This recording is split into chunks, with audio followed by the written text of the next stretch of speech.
pull it up. Do we want to do RPG horror stories? Well, that's the first thing people are heard to. So, hey, chat. Hey, guys.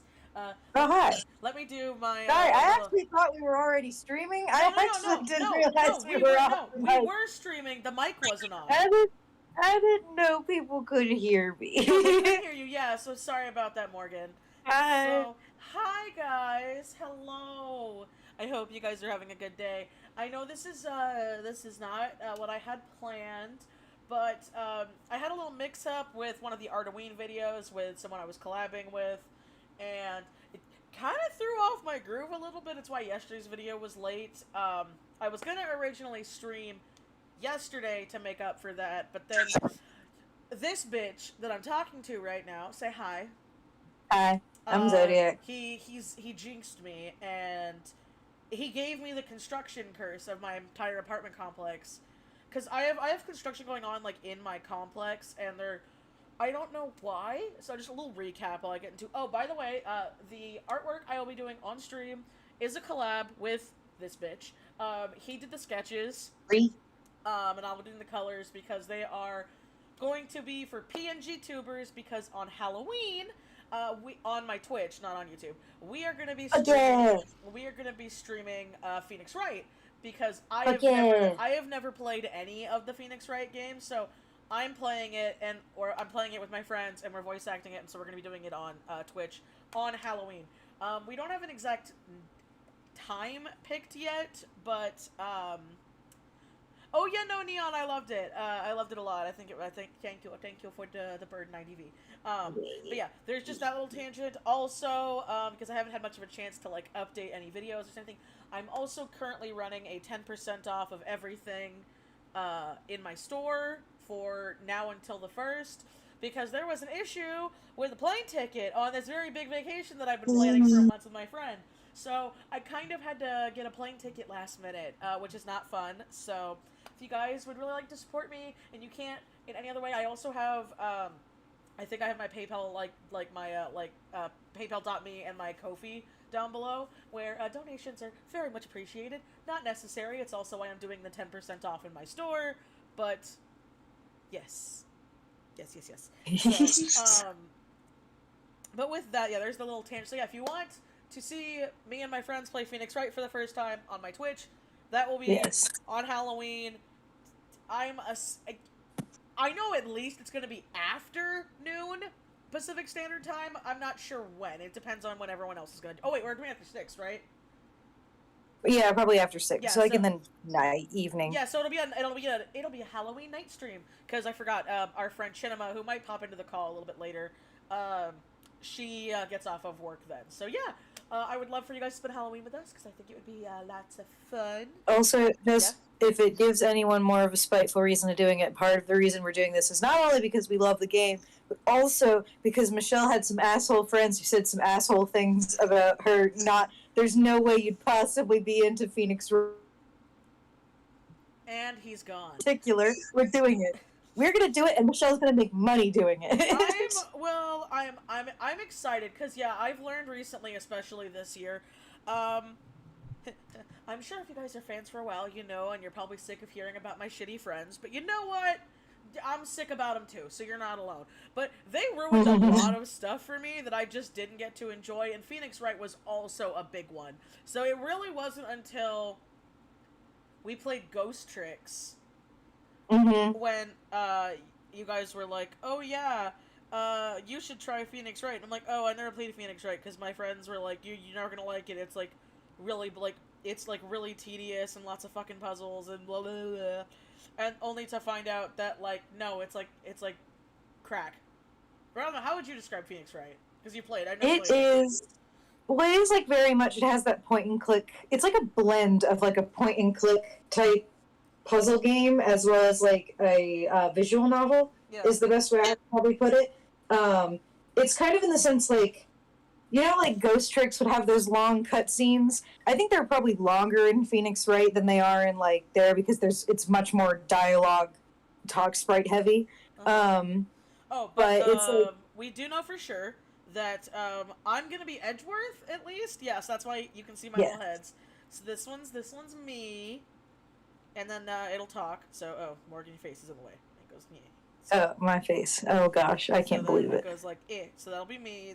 And then Morgan was very adamant that he is like, I am Phoenix. And I'm like, okay.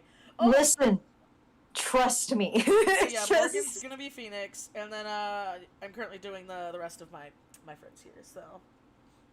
God, just trust him. Well, I mean, perfect example he's of how... He's an idiot man. Perfect example, though, of how little I've known about Phoenix Wright was,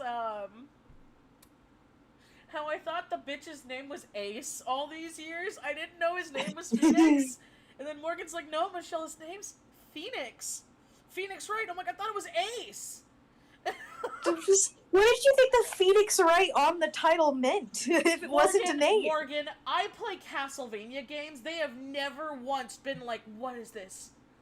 Castlevania. It's the title of the game. Like, same with Bioshock. Love Bioshock. They never go, what? A Bioshock. Like, I would never, like, it's a game title. But you're just, still, the assumption is strange to me. The fact that you'd read Ace Attorney Phoenix Wright, or no, I'm sorry, reverse, Phoenix Wright Ace Attorney, and Ace you would Attorney. think, his name Ace Ace Attorney, that must be his name. Yeah, his the name Phoenix was Wright Ace. thing, obviously just jumbles of letters, obviously. Yes! Yes! Like, just, no, it doesn't make sense. So yeah, that's gonna be fun. You're also the one who called Ghost Trick Spirit Tracks, and I'm amazed you didn't do that. Well, for the Ghost Tricks was the joke that every title of the stream was something else, so... I know, because you called it Spirit Tracks. That's why. It's because I am a dirty Legend of Zelda whore, so, you know, there you go. Anyway, no, but I'm very excited to play. It's going to be very fun. It's a really funny game too. Well, no, like, I'm extremely excited. funny. I'm excited to play. So yeah. Yeah. We're gonna be doing that. We're gonna be friends. We're gonna be voice acting it. So I hope you guys have fun with that, and spend Halloween with us. Yeah. Also, this is a random thing to say. Also, I'm just gonna let you know, now that I know that we're actually doing it like at night, I am so ready for Sunday is the first day this week that I'm just not gonna set an alarm. I'm just gonna let my body decide. Like, I'm gonna let my body decide when it's time to wake up, which is a horrible choice. But I just want to see what happens. But anyway, also, you want to know something funny, Michelle? What? So you know that video of mine that I sent you that you haven't watched yet? I literally opened the fucking r/RPG horror stories and I found it. Really? I found the same story I read. It's still there. Thank you. Side effects may include for the $2 super chat. Thank you very much. Very much Damn it! Thank you. Appreciate it. That wasn't why I didn't want to cough, but you know. Wait. Yes. If the chat would like, I may be reading either some RPG horror stories, maybe something else if that's preferred as well. Yep. But, you know, I have the website pulled up if we would like.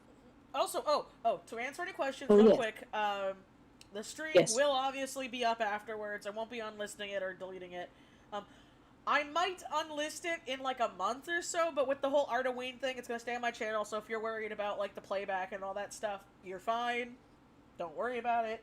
But also, I also have other things I need to do today, and I'm going to be I'm going to be seeing the My Hero movie with some friends later on tonight. So the stream's only going to be about 2, maybe 3 hours long. So I'm just giving you guys that heads up now. So it's because my normal streams on Twitch are like 4 hours at a minimum I try to shoot for. Yeah. But because I have other things planned and other situations happen. Again, I was going to stream a little earlier, but my husband's also left on his trip and I don't get to see him for a week. So I'm like, should I stream YouTube or spend time with my husband? And I kind of picked the spend time with my husband. I know, I'm sorry. I love you guys, but I just... You know, family comes first. Anyway, I love when Morgan reads horror stories and has fun and does the commentary with it. So, which would you guys rather have? We'll take it to like a vote in the chat. Do you guys want just other I know we have RPG horror stories, or what was the other one, Morgan? Or just would you just? Am I the Asshole is one. I do. So like that one does get a little. I do. Yeah. I do like Am I the Assholes though. You know what? Why don't we start with RPG one, and then we can, like, flavor it. Okay. So, okay. So, here's my question. Would you like me to read the one that I have definitely not already read yet? And know exactly what happens? I mean, I will leave it up to you. Remember, though, I am streaming on YouTube, so you might have to, like, censor a couple of things if it gets really graphic. Oh, I didn't censor myself in the fucking video. I'm ready for YouTube's wrath. They can come for my ass. Well, I mean, there you go, then. Okay. But, because, listen, I can't. Well, I'm sorry. I don't want to get you, demonetized, but, you know. I mean, if the one stream gets demonetized, I'm not gonna get upset about it. I literally opened it by calling you my bitch, so... I'm not going to tell the chat which of these stories I'm about to name off is the one that I've already read. I'm gonna just name a few, and I'm gonna name 3 of them, and I'm gonna let the chat choose. The chat gets to choose this time. You guys get to choose! Ah, here we go. Okay, alright. So, first of all, we have one that is marked as not safe for work, which is always fun, always a delight. It is called The Most Awkward Hour of My Life. We have one that's labeled as extra long, which says, player sabotages newbie campaign and invites his friends to spectate. And then we have another one that's extra long, and it's called Party from Hell. Oh, those are all good. I'm going to let the chat choose. Chat, you get to decide. One of these ones I have already read and know all of the contents of it. But that's for me to know and you to find out. This character that Shinema is cosplaying is really fucking cute. I think she's adorable. Gosh, right? It's, Okay, we got one for not safe for work. We got one for not safe for work.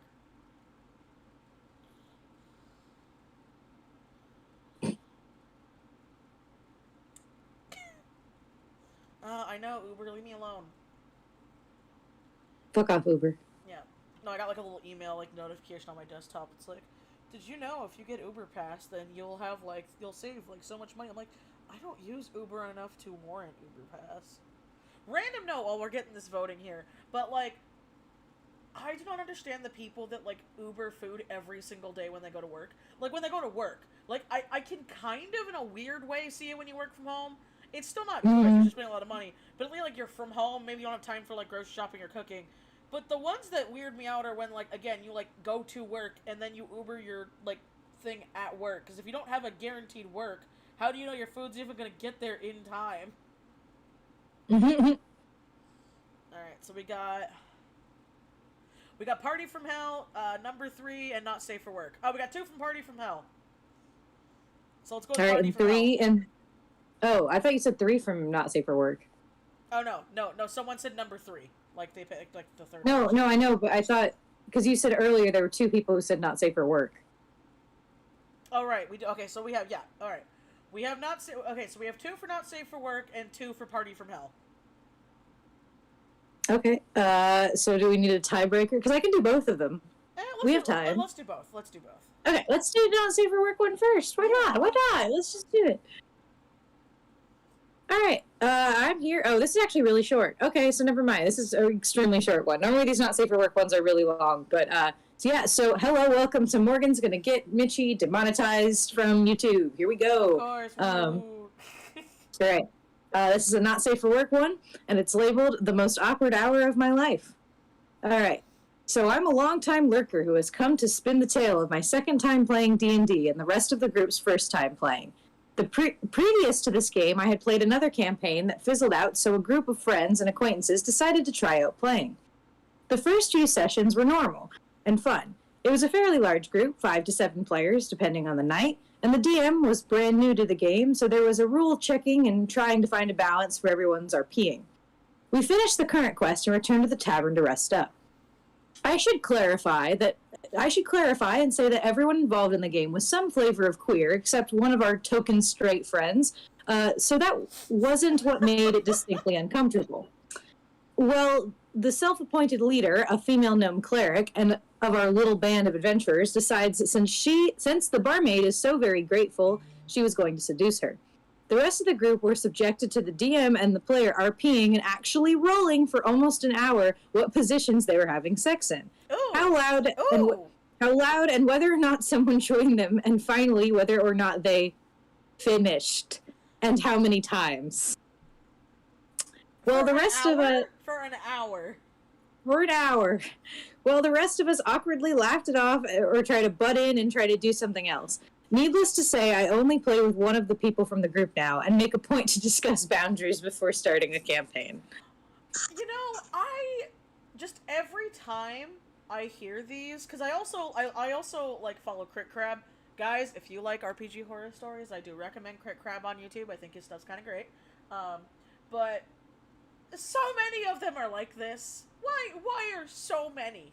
Why? So, I know, it's awful. I hate it. I know people have kinks. But, like, the whole point of a kink is that, like, other people consent to the kink. But if you're just, like, going at it without asking other people, it's really uncomfortable. Like, I saw this thing on TikTok that was going around where, there are a lot of,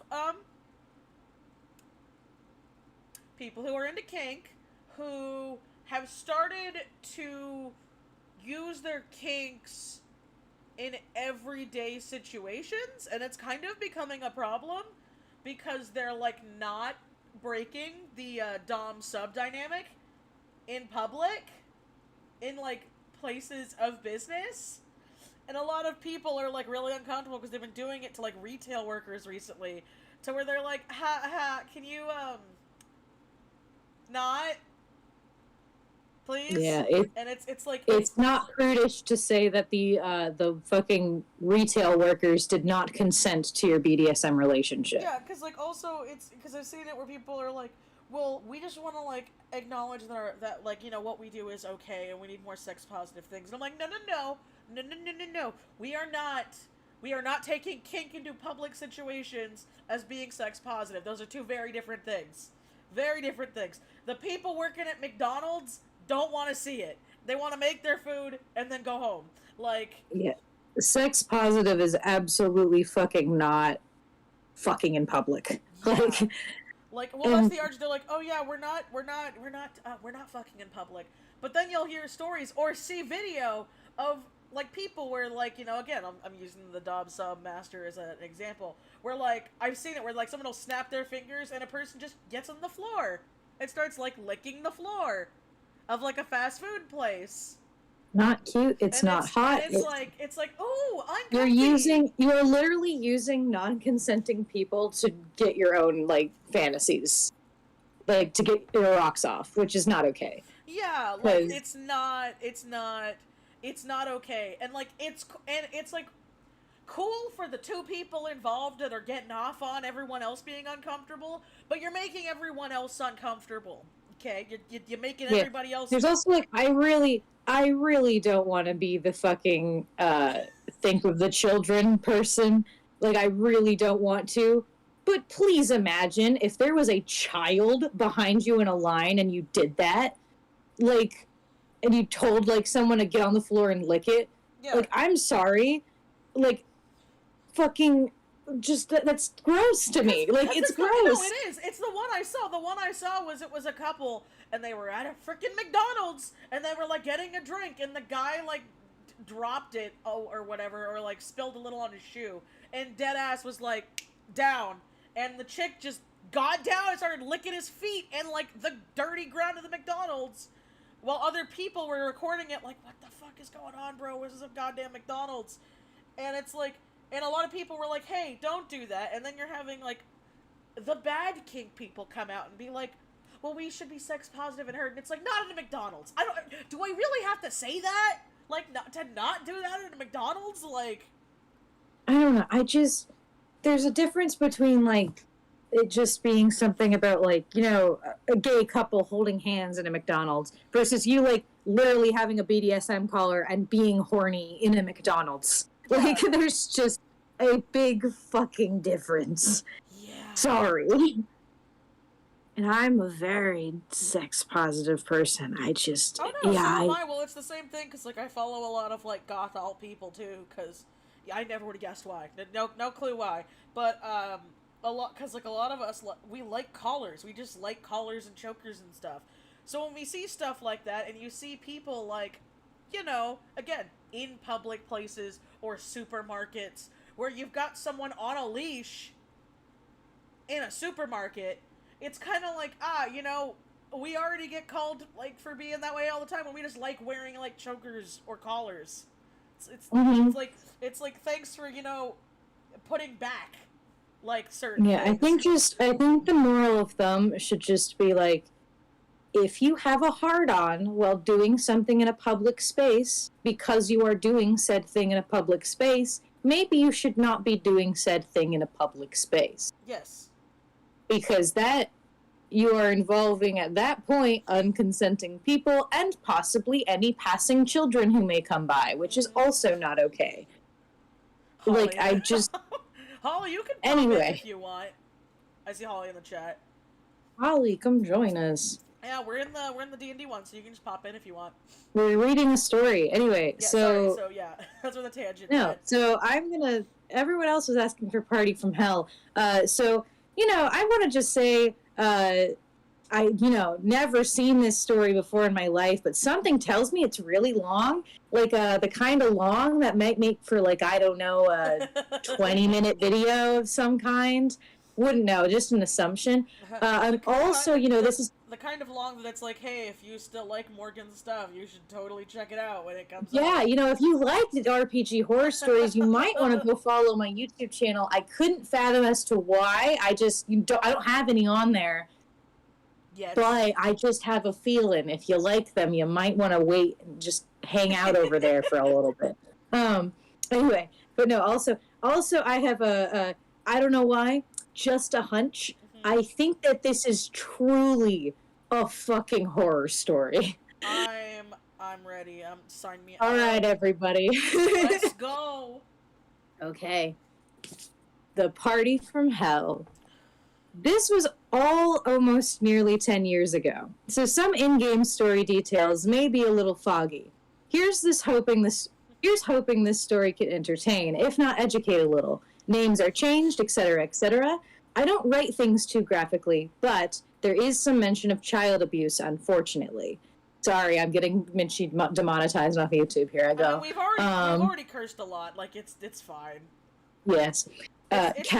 Honestly, I'm gonna be honest, YouTube's, like, whole, like, censorship thing. I know, before we start, I'm sorry. I was watching a video where I literally couldn't watch the video because this person was trying to, like, talk about a very serious topic, and literally every other word was censored or cut out, and I'm just here, like, You know, I'm like, part of me, I get it, but it's also, I get to a point where it's like, you know what, if I get big enough where I, like, start getting demonetized all the time for saying words, at this point, I just don't care anymore. Well, that's how I feel. Also, I'm sorry.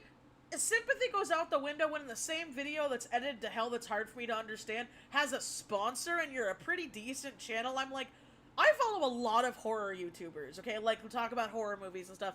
And they love a good sponsor because when they get one, they're like, hey, I can now talk about this horror movie in graphic detail like I want to. And if I do get demonetized, I already got paid for in the sponsorship. I am not anti-sponsorship. I'm just saying, when you're trying to talk about a serious topic, because I am an artist, like many of you, I'm sure, watching right now, and I like listening to videos while I work and stuff. And if every other word is cut out or bleeped or put on screen, it kind of takes me out of it for a bit. A little bit. Yeah, it's just like... Yeah, it's like, I think if that word is going to be the most... Honestly, here's my thing. If that word is going to be, like, the most prevalent word in your video, and you're going to be saying it, like, 80 times in one video, maybe if you have to cut it, if you feel a need that you're going to get demonetized if you don't cut it out every 5 seconds, maybe just don't make the video. Well, like, yeah, I don't know. Well, that was Find a different topic to talk about. I feel fine talking about this now, because we've been cursing and everything else in here, but, like, cute little cheat, Michi, thank you. Morgan drew it. So, I'm just thinking in color. But no, the video, I feel fine saying this, it was a video about the whole Daddy-O5 thing, like a retrospective, but literally, they censored abuse. Like, the word abuse and neglect. So every time it popped up on screen, the guy would be mid-sentence, and then it would be like, child! And so then law enforcement were called. I'm like, what? And by the way, I think Daddy-O5 is scum, so that's not the point of that. It's just... Yeah. I appreciate the people who actually come up with like different ways around it, so they can just speak fluidly without having to cut out every word they say. I really like Swoop's videos when she does like really deep topics on stuff, because she'll like talk about it, acknowledge it, and then be like, "Here's the abbreviation I'm gonna use," so you can just flow with the video. Yeah, like I think if worst case, if you just really need to get around that, I think abbreviating things is just probably the better way to do it. Yeah, but at the same time too, like it's also irritating for me when the topics that are being talked about are clearly not meant for children to watch anyway. So I'm sitting here, you know, well, it's also like I don't know, listen, no shame to if there's anybody like, you know, who's like younger or whatever in my chat or watching right now or is a fan. I know I have some, but like I'm literally almost 30 and I'm a very crass woman, and like my friends are very crass people, and again, sometimes we like talking about like deep topics and dark things, and it's kind of hard to do that in a serious tone. I know we're like doing like horror stories and jokey stuff right now without like saying the words or talking about it. Mm-hmm. But yeah, anyway, the horror story. I'm sorry for that tangent. I just wanted to point that out. No, you're fine. Anyway, so me, myself, playing a halfling fighter. At the time, the only girl for most of the run of it. Was also new to D&D, but not role-playing, and was happy to find a group willing to take me in at my local community college. London, Elf Ranger. My God, I'm already here. I go. This is why editing that video took me so long. But not roleplay. No, every time, both the videos I fucking edited for this, I had to cut down. One of them went from 20 minutes to like 12 minutes. I've done that. I've cut moments when I'm reading something or I'm trying to look at the script, and I'm like, why is there just a long pause of nothing here? And I'm like, oh, right, I was reading, or I was stumbling over my words. Right. No, it's like the amount of cutting, and I think I'm getting into a better rhythm with it now. But like, God, fuck. Like, I think this video was originally like 25 minutes without all of my add-ons. It was just raw footage, and I edited it down to like, the whole video now is 22 minutes, but that's with all of my intro and outro shit. And so I'm like, Jesus fuck. All right. London, Elf Ranger. Pleasant dude, but seemed like he was allergic to bathing. He had a stench that could peel paint off a tank in space. Wait. This is the player, like, in person? Yes. Okay. These are in person. Okay, that's what I was saying. Okay. She did say at the beginning that this was nearly 10 years ago, so this was a long-ass time ago. Anyway, Brony, Elf Paladin. A big guy who liked to draw, especially My Little Pony, which was the style at the time. Notorious for going on long-ass tangents and drawing women with astronomically large tits. Mitch, this is a good start. Oh, this just is how great. I like it. Oh, hell yeah, Holly! Hey, Mitch! What's up, every pony? I'm here. Oh, God. Welcome. Oh Welcome, Holly. What a beautiful way for you to come in. That was perfect. I know, it was I was waiting for my entrance. I was like, they didn't notice me. That was amazing. All right. Mitch. Human Scion, 3.5 edition homebrew or something. Soft-spoken guy who always seemed to have his brain on somewhere else. At the time, we just called him a flake. Now, the proper term for it is simp.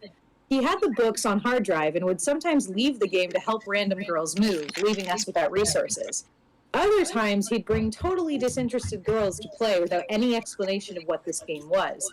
Don't bring your new crushes to a long-running game, folks, especially if they've never played before. Brobarian, a half-orc barbarian. Still my friend... Brobarian? I like that. Yeah. I'm sorry, I like that. Very good. Brobarian's pretty good. Yeah, half-orc barbarian. Still my friend to this day, just a guy who wanted to play D&D. A sweetheart, if not a little oblivious to how awful things got. Big Sexy, the DM. Big Sexy was at first... Now, here's what's funny. You might think you know why he's called Big Sexy, but after reading this story, I can tell you it is not the reason you think it is. Why is there an echo? Is anybody else hearing that? I think it's from Holly's end. It might be, hold anyway. on, I'll fix it. Hold on, I'll wear headphones. It's okay. You're good. Yeah, I have a cat on me. Hold on. Okay. But I think hopefully everyone will be able to figure out why he is called Big Sexy through the story, because at first glance you might be wondering why after I read this description to you. All right. Wait, let's make sure Holly got their headphones in. Okay, they're in. Alright. Is it fixed? Yeah, that's a lot better. Because normally I'm talking with a little bit of an echo, but it was getting bad, so. Oh, okay. Alright. I can always wear headphones, so no big. Big Sexy, the DM. Big Sexy was at first glance a little different from how you would picture a cringe DM from hell. He was kind of an enigma with age. The way he spoke about himself and his life experiences made him sound like a man in his 40s, if not mid-30s. Apparently, according to him, he was either divorced or just had a baby mama, and had daughters. He was also apparently in the Yakuza, but I have a really hard time believing that. He practiced hygiene and was, on first glance, well-spoken. The fedora was a red flag, but in his defense, he wore a fedora with a fitted vest, shirt, and pants. Like, it matched and didn't look like a colorblind fashion disaster. He looked super out of the time, sure, but I chalked that up to him being kind of quirky. You know what's sad? Cast? You know what's sad? I love, like, fedora hats, but they've been, like, ruined for me because of, like... Well, here's what's so funny for me. I have a different... My relationship to fedoras have changed because that is, like... Now, anytime I see someone wearing a fedora, it's, like, my secondary option is neckbeard. My first reminder is, oh, that's Caleb's hat. Like, because Does Caleb really wear a fedora? Yes! I didn't know that! I didn't know that! Fedoras. I didn't know that! And he would wear top hats if he had them. No, but he wears them. Oh, okay. He wears them well, though. But when we get to, when we all get together, you'll probably see him in one. But he just, at this point, I'm just like, that's just you. That's just your character design. I could not see you designed any other way. Like the only difference would have to be a top hat. It's like you and your red hoodie. Yes, it's just like something about it. It's just, it fits him so well. At first, it was a dream come true. A large group of nerds who I could share interests with and finally try this game. Amazing. It started out fun and lighthearted. It was like a group of 12 plus that would switch in and out. Never join a group of more than 5 to 6. That's just begging for overcrowding problems. Yeah. Since I was new and we had such a huge party with all the roles filled, I decided to play a character dubbed Hildo Bender, a halfling fighter and gigolo. He was mostly there to be comedic relief, a coward, alert, a leech, and a party animal. After some disagreements between DM, other players, and other issues I don't exactly remember, the DM decided to add a new element to the story that basically sent us back in time and to level 1, with all of our shaved-down cast of like 5. The story was basically sort of a rebooted and became a more proper adventure you'd expect. Instead of just goofing around, there were dungeons to clear, towns to visit, goals, so on. Another huge difference was made with my character. The DM had a terrible time remembering that Hildo was a man. Not sure how. I even drew him, and there was plenty of time to mentally establish I wasn't playing a woman. So out of frustration after the millionth she was tossed their way, I asked, "Do you want me to just play a woman?" "Yes, please." Here was the first red flag. God, I had that happen to me too! Yeah? No, in one of those terrible D&D games I told you about, one of the really bad ones, I played a boy elf, and everybody was like, "Hey, Michelle, she." I'm like, I'm playing a dude, guys, Yeah. It's like, I get that there's some confusion sometimes, because you might not know exactly, like, am I referring to the player or the character? I don't know, but, like, it shouldn't be that hard to just, like, there is a character named this, and there is a person named this. Yeah. Like, it's just not a huge, like, ugh. Anyway. No, but the red flag of being like, "Do you want me just to play a girl?" and then the DM being like, "Yes," that's bad. No, not even just yes, but like, "Yes, please," as if like, "Oh, I beg of you, it's so difficult for me to try to fucking remember your character's a man." Like, God. That is just bizarre. The whole point of playing D&D is that it's fantasy roleplay. Like, Holly, that's like saying hold on, are you telling me that you're not a blue elf with depression? Is that what I'm getting at here? God, I wish I could be. You can't Misty step away from your actual problems. The amount of times I wish I could, like at the fucking post office. At one point in the game, but yes. Yeah, recently. Yes. Oh my God, I love Misty Step. My fucking cat won't leave me alone right now. Scared for the big trip. He's gonna be really pissed. You're gonna be so mad at me, aren't you? I was saying, Biggs is gonna be angry when he realized Daddy isn't coming home. No. Because Cody left today. But anyway, keep going, Morgan. After Hilda became Hilda with the time change, that is where everything started to change. We started playing at my grandparents' place after the time change. They had a large basement. I was living with them at the time, and they were happy to see me socializing. It was also more private than playing at the community college. So the guys started whipping out their phones and laptops way more often. Not the biggest offense in the world, I get it, I get distracted too. But they were looking up dating sites to rate the women. Morgan, I was about to say, I feel so bad. It's like, we were all private and alone, and we whipped him out. My brain went to a very bad place really quickly, and I was like... might as well have been, because let me finish this sentence. Oh, no. If they weren't judging potential dates, they were looking at porn and just kind of sharing it with each other. And what? Casual during the porn. games.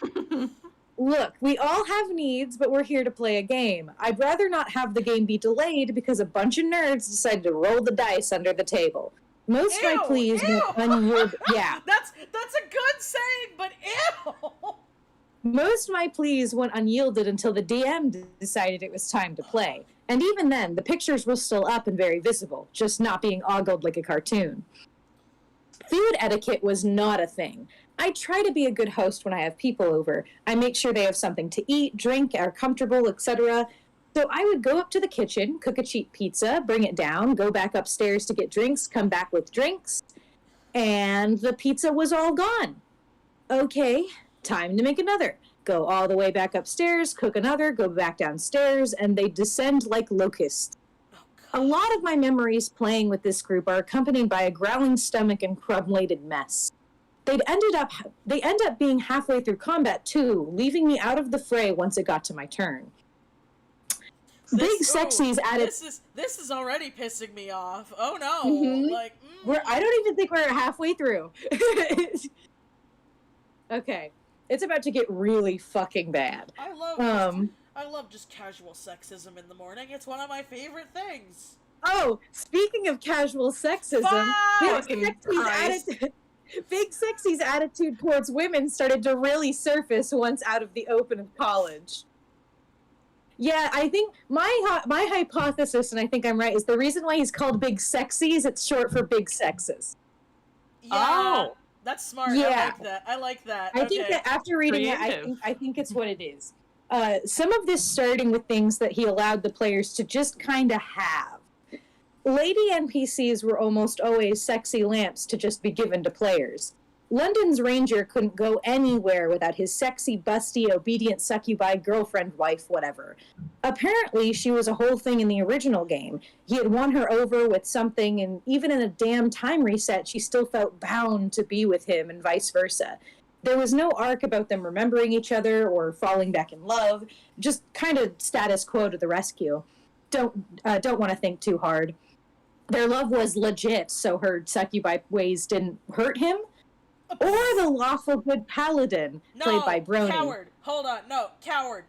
I've read a good succubi romance, and they can't fuck. Because she's literally like, yeah, if I have sex with you, you die. So, like, wow, they actually have to get feelings for each other, and they have a very platonic relationship. So, no, cop out. Cop out to be like, oh, yeah, you know, the powers that they need to, like, eat people and eat souls just conveniently doesn't work. You ready for something worse? No. This is the story you chose, chat. I'm blaming you. Or the lawful good paladin played by Brony. Just heroic, blessed by the one god who was all just a god of goodness. Oh, we'll get there, don't worry. He needed a girl too. So he got a 14-year-old sex slave healer. No! Like, as soon as you hear that in-game, you're like, okay, I'm out now. He's about to explain part of the reason why she didn't just fucking leave. And I feel really bad because I know like, the exact mindset she was in. Y'all leave my house. Go away. Anyway, go ahead. Just go. Christ. Just go. This has got... Oh, Morgie? Oh. Sorry, I think that was my internet. It was your internet. It's okay. So I was willing to let this stupid succubi thing go, but this is goddamn gross. I argued until I was blue in the face how that was both disgusting to deal with as a player as well as not lawful good.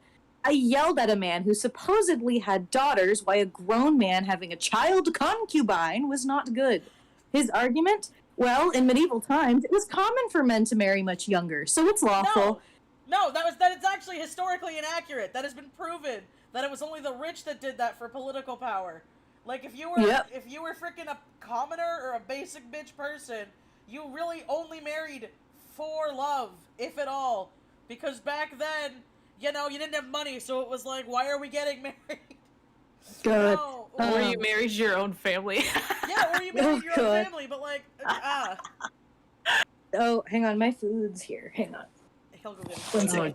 Go ahead. I will be right back, sorry. Go ahead, no, it's fine. Well, it's food. I hate that logic. I hate that logic because it's so.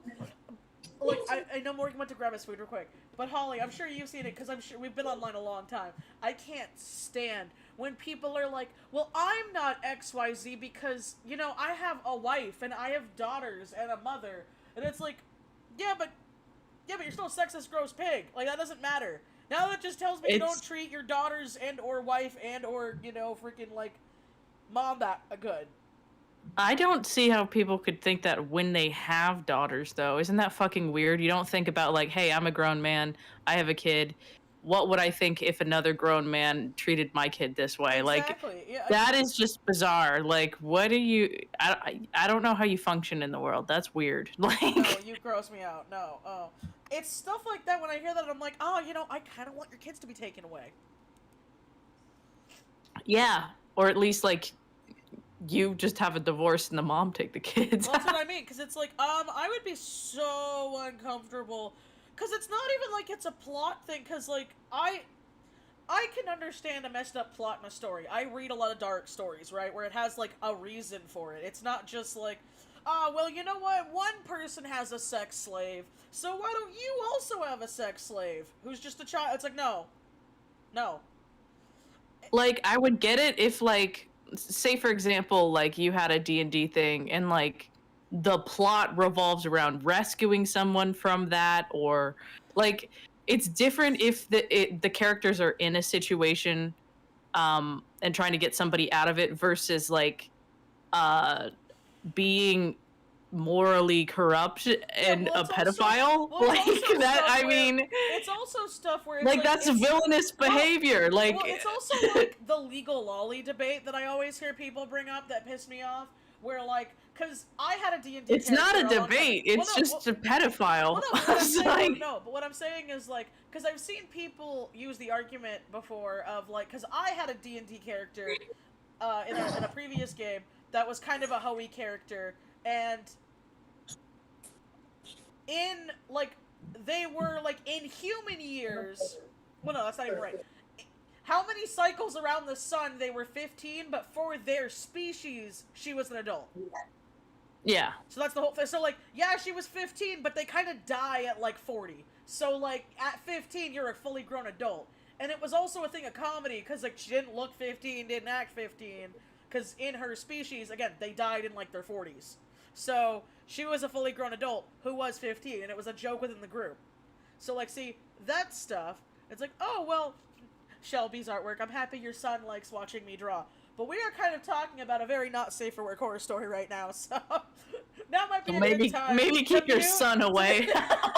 Thank you for the warning. I'm happy, but yeah, we're doing a live stream with friends and reading horror stories that are bad. Unless your son is way old, a wicked old kid, then maybe. Or a teenager, but like, yeah. No, but it's never even stuff like that. It's always like, that's what I was trying to bring up with the legal lolly debate, where they're like, well, yeah, I know they talk and act and look like they're 6, but they're like 1,000 years old. I'm like, no, they look like they're 6, and they act like they're 6.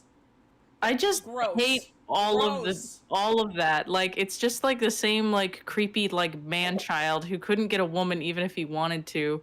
So they're like, ooh, let me just prey on children. Like, that's just the dude. Well, and I fucking hate it. It skeeves me out. It's uncomfy. Gross. Right. I just don't see it. I don't understand why it continues to happen. It continues to happen because people are gross. Because I don't think because I don't think people acknowledge that women do it too. There are a lot of women there are a lot of women that like shotas out there. They're just not as loud as like the legal lolly debate. Mm-hmm. But yeah, no, Morgan, it was really funny. This person popped in, and it was a very sweet compliment. They're like, my son loves watching you draw, and I'm like, oh, thank you, but you might not want your son to watch this video. not this one. Very flattered. Or mute. Just mute it and watch the art. But, yeah. Again, thank you so much. I'm really happy about that. But yeah, we're talking about RPG horror stories, and... Ooh! No! Alright, where was I? Alright. Oh, that's even better. He's too young to understand any of it. He just likes watching. Oh. Thanks, Shelby. I'm happy for that. Shapes and colors. Thanks, Shelby Artworks' son. Yeah. Alright, let's go. You were at like, it's just, bro, it just grows. Yeah, well, in medieval times, it was common for men to marry much younger, so it's lawful. This wasn't medieval England, France, anywhere on Earth. Entirely different world. This world's history does not have to apply to this fantasy game. Yeah. Big Sexy having this blank slate and filling it with the notion that child slavery is not just a thing, but a thing that is illegally and culturally smiled upon by the god of all that is good, has basically just said that this was okay. Yeah, so just to clarify, just in case we've forgotten a little bit in the sentence, the paladin... It's the paladin? Wait, the paladin got the 14-year-old? The lawful good paladin, yes. Oh, that's even worse! No paladin would ever. Don't even. In this world, she's actually supposed to get, actually get much deeper into the world lore and stuff about that, like, relating to this god, because it comes up later. But they have, like, the one god who is the god of everything that is good and just in the world. And he is just A-okay with this. What is this, Christianity? What do you do? Holly. Sorry, that's me. Just wait a few paragraphs. No way. Fuck. There was no cynicism, no sarcasm, just flat out, well, it's illegally good because people accept it. I was brushed aside as being too sensitive and needing to understand history more. Oh, I wish I had booted them out. Oh, I hate that. I've been told that when I brought something up, they're like, well, you're being too sensitive and you need to do more research into history. Mm-hmm. Like, I have! This isn't a sensitive thing, it's a gross thing, dude. Mm-hmm. I feel like there just needs to be a button that's just like neck beard and you can just press it at any point, you know? It's just sort of like the neck beard alert. I also have a paladin, Grim. Paladins, and you can do an evil paladin. You can do that. Those are interesting. But no, they said it's a lawful good, right? Like a lawful good paladin? Mm-hmm. Yeah. It's what I would consider like a typical fucking paladin. Hero. But their god must be really fucked up. I wish I had booted them out after this. I wish I'd stopped playing. But I was still a kid, lacking life experience, and had never heard of the adage of no D&D is better than bad D&D. So the only thing I want to say is that I feel really bad, but I do understand where this person's coming from. A, this was their first fucking D&D experience. B, they clarified that, like, this was... They obviously had a struggle to find, friend groups and friends because their grandparents were happy to see her socializing. Yeah, well, no, that's what I was saying. So like... This is not a case where I really, feel like it was, she should have left, yes, but I don't think it was realistic to expect that from someone who was in her position and in the current life situation she was in. Yeah, because I've also talked about this in my live streams, and we've talked about it previously, because I don't think a lot of people follow my Twitch from stuff from YouTube. I mean, if you do, that's great. Thanks, I stream up there more. But no, I think back now that I've had amazing D&D, my standards are so high. Like, Holly, I'm sorry, you've been ruined. Like, your first real good game. You're so ruined, Holly. I'm so sorry. I know. Ruined. And if anything is slightly bothering me, I'm just gonna be like, no thanks, I'm a head out. Yeah, I have better shit at home. But because I see that now, and because I think back to the shit where the horror stories and the stuff I went through, and me now is I'm like, yeah, why didn't I leave? And I have to remember where I was at the time. And I'm like, oh yeah, I had nothing to compare it to. So... Right. But it's also hard because I'm sure her fear at the time was that, like, oh my god, if I cut these people off, I will have no friends. I will not be able to find friends, which obviously isn't true, but it can feel that way. Well, yeah, especially if, when you feel like these are the only people you click with. Oh yeah, well, especially because like the poster put, you know, like this was their first, like, they're at like college, so they're still like young, but they're like now entering like the adult world. You know what I mean? Which is vastly different when you're young. Like I don't think enough people talk about, like, how, yeah, you're 18 and you're an adult, technically, but you're still pretty much a kid. Like, especially with experiencing stuff like that with friends. So, I see it, and it's only gonna get worse, isn't it? It's only gonna get worse, isn't it? Oh, yeah. Oh. Here we go. Right. Oh, my God. Sorry, I'm eating my chicken. Chicken. Mitch needed a sexy lamp, too. Heaven forbid there be a player without a love interest. At this point, I had volunteered to voice the lady NPCs for him. I enjoy doing voices, and it put a damp around every woman having an eliding Irish falsetto, so bonus points. Another bonus to me being given the keys to the NPCs was being able to steer things away from just sexy woman of some sort of flavor to be won over. Oh, sometimes the way, they would... Holly, the reason why they're called sexy lamps is they're pretty much like a sexy lamp. They're just there. The analogy is that if you could replace the character with a lamp, would the story change? Yeah. Fuck.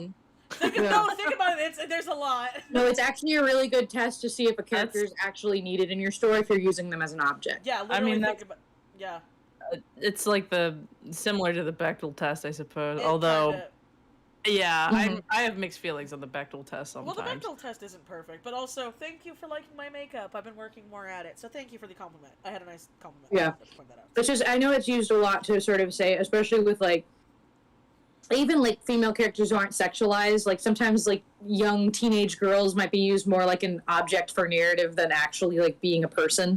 Yeah, and like, so there's a common... goals or thought. Well, yeah, it's one of those things, too, where it's, like, literally, like, does this need to be a person? If this was just, like, get the special thing, why'd they make it a person kind of situation?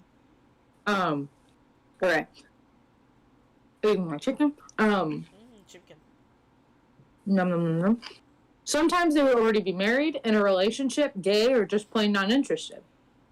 That wasn't to say there wouldn't be some women interested.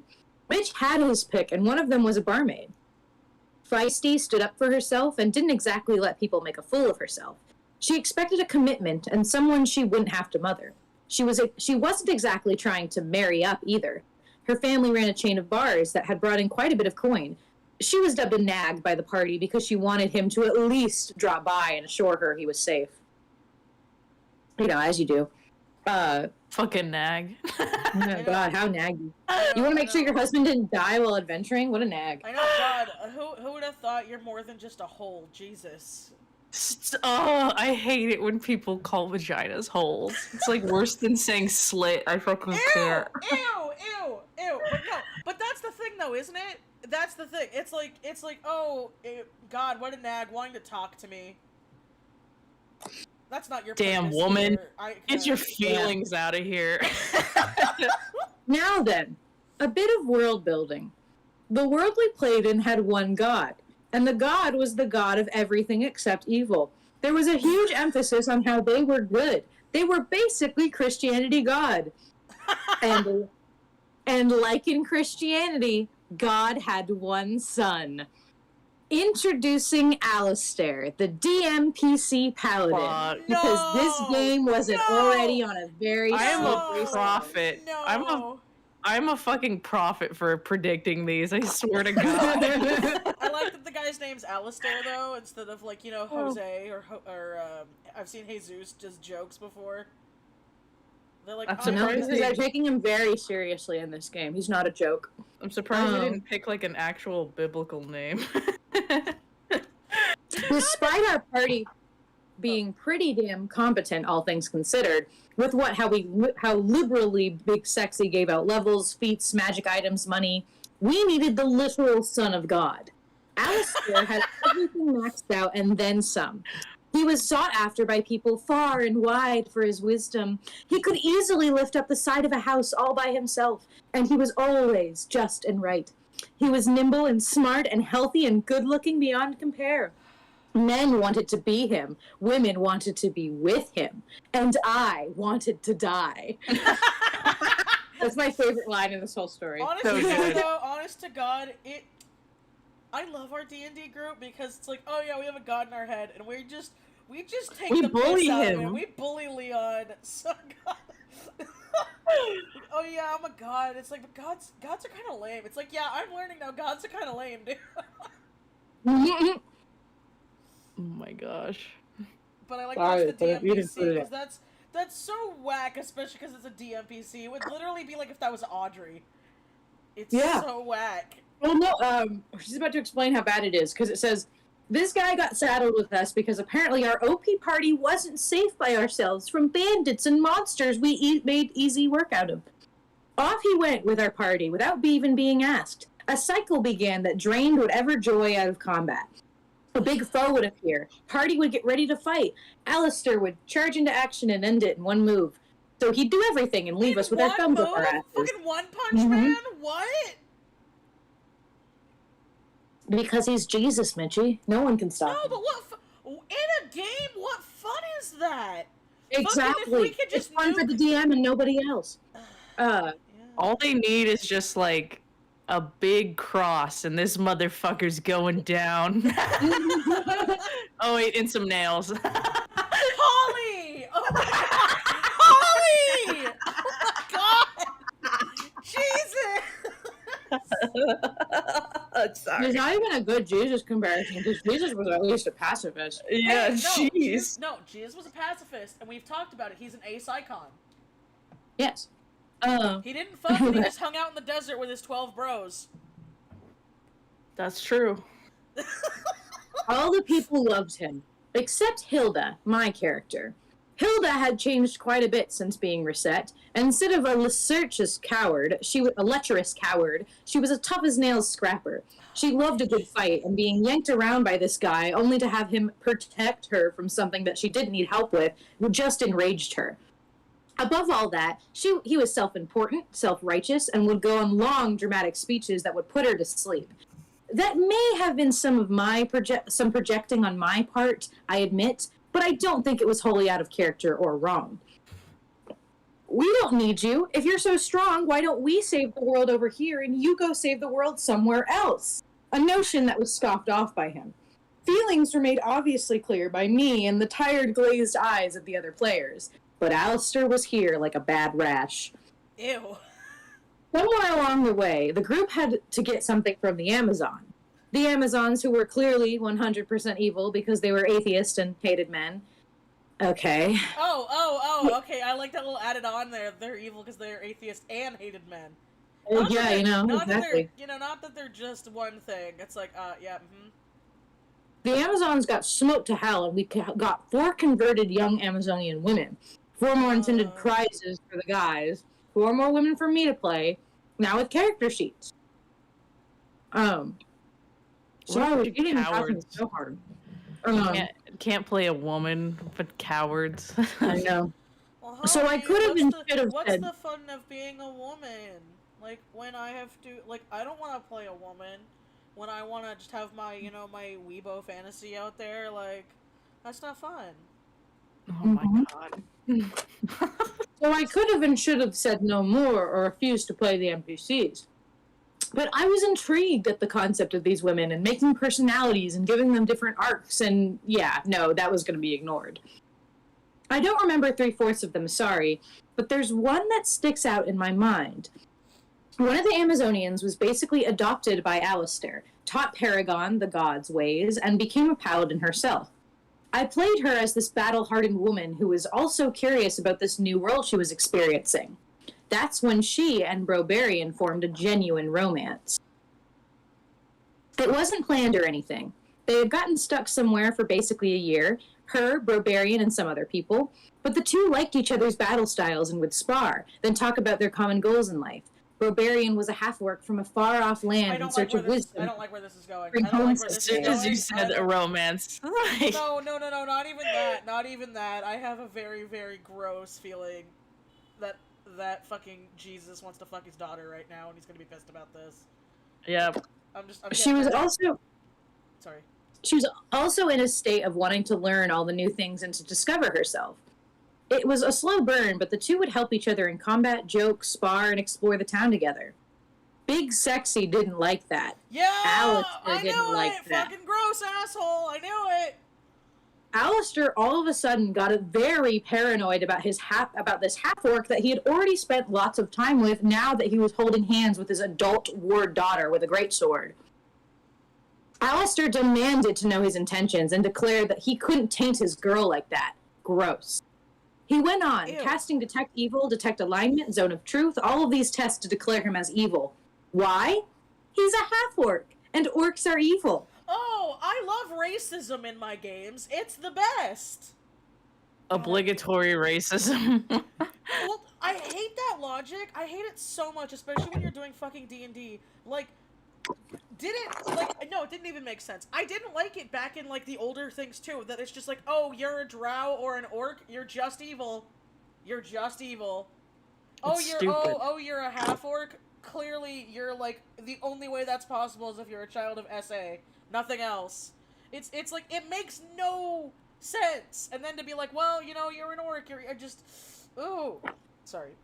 It makes me angry. Yeah. I don't like it. No, yeah. Now, on first glance, this could have been an interesting turn. The all-righteous paladin being a raging bigot, a crack in his morality, all better ideas with a better writer. This was just Big Sexy not being happy with the pretty Amazon girl making kissy faces with an orc. Broberian, a very shy dude in real life, after all of these accusations and tests, just shyly brought out his character sheet and pointed to his alignment. I'm chaotic good. Broberian, the character, was indeed very good. He didn't hurt people unless they started it, and while he didn't understand all of the laws or even like them, he abided until something was genuinely off-putting or wrong. He went out of his way to help people with jobs and all across town. And so, after all these tests and the magic even saying he was good, he was still not good enough for his little girl. He forbade him from seeing the Amazon. The two didn't listen for a while, going behind his back because, you know, consenting adults. All until Alistair basically banished her to some far-off mountain to hone her skills, throwing her out of the game until further notice. She bade goodbye to the Broberian, saying it wasn't goodbye, just until they met again. A goodbye that genuinely rang sad. Aww. Yeah. Sorry, I'm eating a fry before we get into the next part. Nom nom nom nom. Hilda wasn't excluded from the fun romance shenanigans. Her as a character was a bruiser. She wasn't fancy or feminine. She had no interest in long-term romances, and the romance she was interested in was with women. In a world full of factory-made ladies, you'd think this would be no problem for her. That's I know. Factory-made, that's good. I know the sad laugh is there, but I think that's really funny. That's very funny. No. After a while, she started getting prophetic dreams. That was already weird, considering she was pretty anti-theist. But she would get dreams from Paragon, saying she would be responsible for saving the halfling race, that the future of the halflings would be eradicated. In the future, the halflings would be eradicated. That's a pretty big order. But Hilda is a heroic type and fought things 5 times as big as her. She was up to the challenge. She wanted to prove herself to her hometown, where she was given an ultimatum years back to either lady up and backwards, flipping her parents off. Morgan, we lost it at Lady Up. Well, it wasn't that far back. Where she was given an ultimatum years back to either lady up and marry a rich boy or join the army. She walked to the recruitment tent backwards, flipping her parents off. That was a big thing for her. The solution? You must marry Alistair. Nope.jpg. Is that what it says in the text? Yes, that is what it says in the text. Oh my god. Hilda would do a lot of gross, awful things. She had been covered in blood, mud, drank out of a half-orc's shoe. But she wouldn't do that. Wait, Hell, wait, drank out of a half-orc's shoe? Yes, that's what it says. Gross. All right. But she wouldn't do that.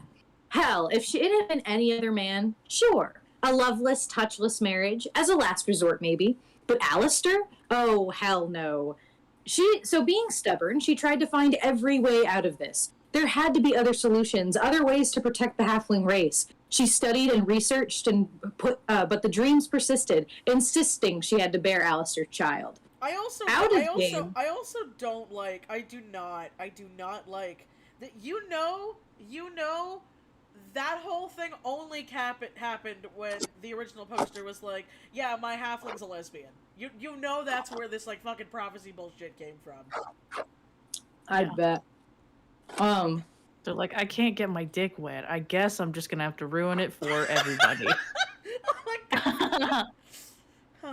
Out of game, Big Sexy was also persisting me, insisting they'd be such a good match for each other. Ew. She just needs to give them a chance, that so much was writing on this, blah, blah, blah. Ew. Barf. Ew. And between the in and out of game experience, I cracked. Fine. So Hilda, sadly, married Alistair. Fine. No! Keep it on paper. Leave me alone, and when the time comes, give me a turkey baster. Ew! Ew! Ew! Oh! What? Ooh. Ready to baste. Oh! Fuck. Oh, that was vile. That was guttural. Yeah. Oh, sorry. I just ooh, no. Gross. But that's not allowed like that. They had to go on honeymoon, having the DM take my character sheet away and not letting me play Hilda for a while. On the bright side, Alistair was also gone, but I wanted to play my fighter. For a time, I played a child sorcerer because here's hoping they wouldn't try to pin a romance on a child. Which, in my video, they don't mention anything more about this, it's just a one-off comment, but in my video, I just put an X to doubt thing on there because that's how I felt reading that sentence. Yeah, no, that's how I would feel, I mean, honestly, considering the 14-year-old sex slave, I wouldn't really be surprised at this point, sadly, fuck. Yep. Anyway, eventually I was given Hilda back. Big Sexy seemed satisfied and took the hint, having Alistair take care of something far away. Meanwhile, giants were invading Hilda's hometown. Finally, time to prove herself. So the party went to her town, armed to the bits, and Hilda took charge. She made good use of her giant slayer feat and slashed ankles. She kicked colossal ass, and it was incredible. The day is saved. The people are saved. All is good. There was much rejoicing. The halfling people began to erect a statue in the middle of town of Alistair. What? But he wasn't even here, I protested. Big Sexy smiled. They know, but he's such a figure of goodness, they associate this liberation with him. But don't worry. You'll always be known as his wife. Ew. I would hate to have this guy in an office. This guy would take credit for all my shit. Fucking Ew. Ew. Oh, God. That was the defining moment where all joy had been sucked out. It was abundantly clear my feelings weren't being taken into account. My character was just something he wanted to fix and break under his ego. I was stuck with a group that left me hungry, frustrated, and miserable. There is a happy ending to this if you're petty like me. Around this time, I met my now fiancé. He asked me on a... Sorry. Yeah. No, he asked me on a date for Friday night, which was when we played D&D. I was pretty burned out, and man, was this guy cute. So I said yes. I told Big Sexy on Monday that I had plans Friday, so he would have to find somewhere else to play that week. Went on the date, had a great time. Next Monday rolls around, and I asked Big Sexy how the game went. Terrible! We had to play at the school. We didn't have anything to eat. We had to be quiet. Clearly you don't care about the game at all. We don't want you around anymore. Consider yourself booted. Thank God. Right? If that's all it took, dang. Oh my God, we didn't have, like, the one wonderful, like, woman in our group who actually let us use her fucking house and cooked for us. She's not doing it to cater to us. It's not even her house. It was her grandparents' house. They were doing this shit in her grandparents' house. Like, yeah, no, just this no awful, appreciation. this awful woman who cooked for me. Oh, I can't believe we can't use her fucking grandma's house. Bitch. Oh god. She's out of here. What Clearly, is it we always say? Tiny PP energy. That's what that is. It is so tiny. And like that, I was out. According to Mitch, who I asked about the game afterwards, the game only lasted one session after getting rid of me. They all burned out and never spoke to each other again. Meanwhile, I never let any of this kind of shit happen in my current games. Good for you. My current group, including my fiance and Brobarian, has been playing ever since, and we've been having a wonderful time. TLDR, party eats all the food, openly looks at porn during the game, DM allows child sex slavery under the banner of lawful good, DM bullies a player for playing an orc, puts in a powerful DMPC to be the star of the show, and forces my Forces my les. Uh-oh. I feel bad. That's the best point for him to cut out. Forces my les. Hello, am I here? Yeah, but literally you were in the middle of sentences. I was literally connected to the internet the whole time. I still heard you guys talking. Oh, that's when you fully cut out. It was literally here is my let, and then you were gone. No, I heard you. I heard. Funny. DM bullies a player for playing an orc, puts in an all-powerful DMPC to be the star of the show, and forces my lesbian character to marry him. That's it. That's the story. Oh my god. Yeah. Just the tiniest of peeps. I still am just like, people really just let it happen for way too long. Like, you need to have limits like early on, I feel. Like, you need to be like, you need to draw the line in the sand. Again. Baby, I love you, but you've been spoiled, okay? Guys, I went through so many games before I had a decent one. Not even a good one, a decent one. And then I had good ones from that. Like, we were like, hey, Holly, we know you've never done this. We got this group, let's go. And then it just happened to work out. You wanna hear some fun comments? Yes, Sure. Yes, Gib.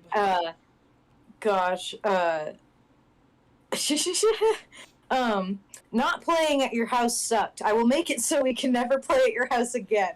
Top tier reasoning from this master of rationality. Good lord. Oh gosh. God, where is it?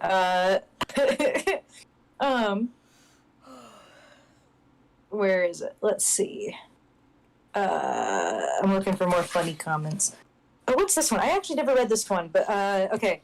So someone said, that sounds like an awful game with a DM who spent the entire time awkwardly hitting on you, but you sound amazing. Someone who's able to voice dozens of NPCs and give them all personalities and motivations would be welcome in any game, as player or DM. Yeah. And she said, thank you. I've run a couple games since, and my players have enjoyed my NPCs, so that's been fulfilling. As for the DM hitting on me, thankfully, I don't have the experience of one of my girlfriends had. She joined in for a while and was really fun and good. DM really liked her, so he'd asked me to give tarot readings of how to approach her.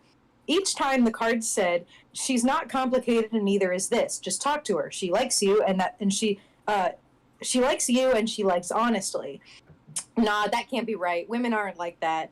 And he'd ask repeatedly until the cards' messages got saltier. That's how tarot works, bitch. You can't unring the cards if you're like, no, I want a better one. That's not how that works. Yeah, and it says, one day I was talking to her, she was white as a sheet. I asked her what was wrong, and she said, I went to a cafe and Big Sexy came in with a dozen roses and started singing Barry White in front of everyone. It was really embarrassing. I wish he had just asked me out. So that was a bullet dodged. God, this is a wild one. I've listened to Barry White. He has a beautiful singing voice. To me, it's not sexy.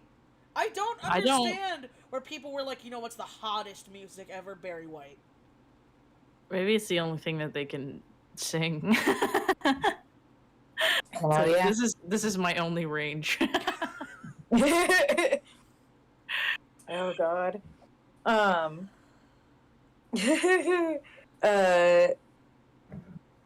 Lord.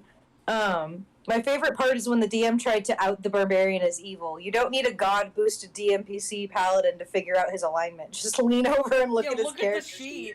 Or not really even goes to show how he didn't care about anyone's enjoyment but his own when he didn't even know the basic information for his players. Well, also, like, you're the DM, so you know how the player is being played. Like... Right. Well, it's like, that's why it's like, for me, I don't take alignment stuff super, super seriously. Yeah, I don't either. I think it's a good place to have a jumping off point when you're, like, stuck with a personality. Yeah. But, like, I think that just honing in on it or acting like people aren't flexible or adaptable or change in situations is, like, is kind of ridiculous. Yeah. Like, ugh. It's just silly.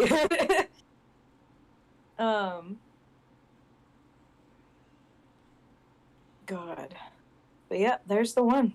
It's probably one of the worst. Like, I've read a lot of these stories that have to do with, like, sexism and stuff like that. This is probably the worst I've ever read. That is. It's both blatant and also so fucking subtle, it hurts. Well, it's also, like I know you were getting your food when me and Holly were talking about this, but, like, one of the things that gross me out the most with, like, guys like that and just people like that in general when they use the, like, oh, I'm not XYZ, I'm a father, I'm a husband, blah, blah, blah. Whenever they use that excuse and they still do that shit, it makes me even more fucking uncomfortable, because it's like, how do you act around, like, you know, your kids and stuff? Like, how do you act around that kind of situation? Because it just doesn't seem like it would be healthy. Mm-hmm. I just can't perceive people like that having children. Well, like, but then again, I'm a huge believer in if you're crazy, don't have kids. But, you know, that's not always a thing that... like, if you can't take care of yourself reasonably, you shouldn't have a child. Well, no, but it's, what I'm saying is it's the, like, I'm not a creep because I have a kid. And it's like, oh, what was it? I feel fine saying this. So, my friend's dad is a creep. My friend is very much an adult. But, turns out her dad was having, Morgan, you know about this person, was having an affair with someone who... Whenever you have to use the statement, it's legal in this country, it's never good. And so my friend no longer has any contact with their dad. They didn't have much contact to begin with, but after some stuff coming out, it was a big deal, and the person that the dad was having an affair with is younger than his youngest daughter, and they were all grossed... Yeah, they were all fucking grossed out by it, and they're like, hey, that's disgusting, and their dad just deadass is like, what's the big deal? Like, I don't get it. And they're like, you don't get why you having an affair with someone who's younger than your youngest daughter is bad? And they're like, well, yeah, it's legal, so, like, why do they care? Mm-hmm. That's what I mean. That's what I mean with those people, is, like, those people just, like, they don't see it, or they do see it and they're projecting, which is even more gross. They just don't perceive, like, their actions having any consequence with their children, because they probably don't see their kids as, like, anything but objects. Yeah. People like that don't consider children's feelings, obviously. Like, it's a sad thing when I've sort of come to terms with, is just that, like, a lot of adults don't grow past the mindset of, like, a 15-year-old. So no, that's something I've had a big debate with some of my other friends, is, like, yes, people can change, but, like, the basic core of who someone is kind of stays the same once they're 25. Like, I have met people in their 60s that act like they're teenagers still. Like, it's also, what also is just really sucks is that, like, yes, people change, but, like, by God, you shouldn't have to wait around for it. Oh, yeah. No one has to wait around for you to change. Well, yeah, it's also when the change is, it's not something like, yeah, I'm a little dirty and I should work on my cleaning skills. That's not the same level as, like, I find children attractive. It's like, no, don't. Right. It's why, like, God. the older I get, the more when I think about how there are people out there who, like, okay, I love doing cons, I like having conversations with you guys, and, like, you know, like some other people on Twitch and stuff, you know, I have such a hard time coming to terms, the older I get, being friends with someone who's, like, 18 or 19.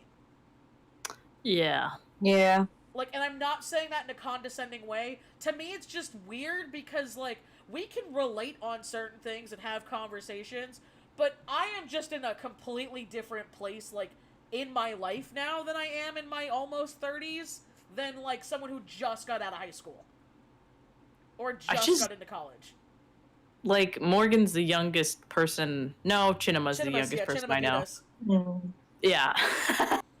Like, you two are the youngest people I know, and I still, there's sometimes when you guys talk, I'm like, damn fucking kids. It's like, so I can't imagine people being, even talking to somebody way, like, half your age. That's fucking that's insane. What I mean, because, like, I remember when I was in high school, there were some, like, older guys and, like, nerd guys that would hang out with our group and hang out with us and, like, talk to us, and I did consider them friends at the time. And me now, at the age they were when we were doing that kind of stuff, I'm like, that was weird. Why didn't I think that was weird? That is so weird, like, to me to comprehend now, because, like, some of those people, like, who were in their 30s would come, like, play D&D with us when we were, like, 18, 19. And, like, I remember one of my friends in that group was still in high school at the time, and the guy was 30. And I was like, yeah, why was that okay? Like, that wasn't okay. That's weird. That's really weird. I think about it, and I'm just like, ugh. Yeah. Oh, gosh. Can't spell for sure. What are you typing? I'm asking someone on Facebook about a fucking shelf that I want to buy, and I'm like, what are the dimensions of this? See what I mean? Completely different places in life. I need a shelf for the convention that I'm going to. Well, no, I know. That's what I mean. Is it's like again, high school me would be like, well, then go buy a shelf. Like, I wouldn't care about the dimensions back when I was a kid. It is. It's the funniest stuff. It's like, adulthood really is just getting excited about mundane, stupid shit. Oh my god, speaking of that, though, I bought a nice hand vacuum the other day before all of my issues with the freaking Yeah! But I was like, I was so happy to get this stupid hand vacuum, and I had that adult crisis moment I've always heard people talk about, where I'm like, I am just as excited getting this vacuum as I was getting my Nintendo Switch. And I think it's really funny. It's like, oh, bro, yeah, this is what everybody talks about, isn't it?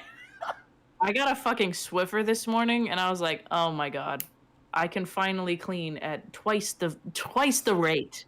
It's so much more efficient. I feel like a god. And I just... it's just a fucking mop. But that's how it is, though. That's how it is, though. Yeah, it's sad. Alright, well, Morgan, would you like to read another one? Sure, 1 second, I will. Got an email that I'm responding to real quick. Oh yeah, but while you're there, we got Holly into the What We Do in the Shadows trash. Yeah, no, I heard about that. I'm excited. I need to watch the next episode soon, because I think I'm just at... yeah, I finished the first season last night, so... Yeah, I finished the first season with you. Yeah. So now we're on season 2. Oh boy, oh boy. Alright. I found one called Staying in a Bad Campaign, just to witness how terrible it was. That seems interesting, because they seem self-aware.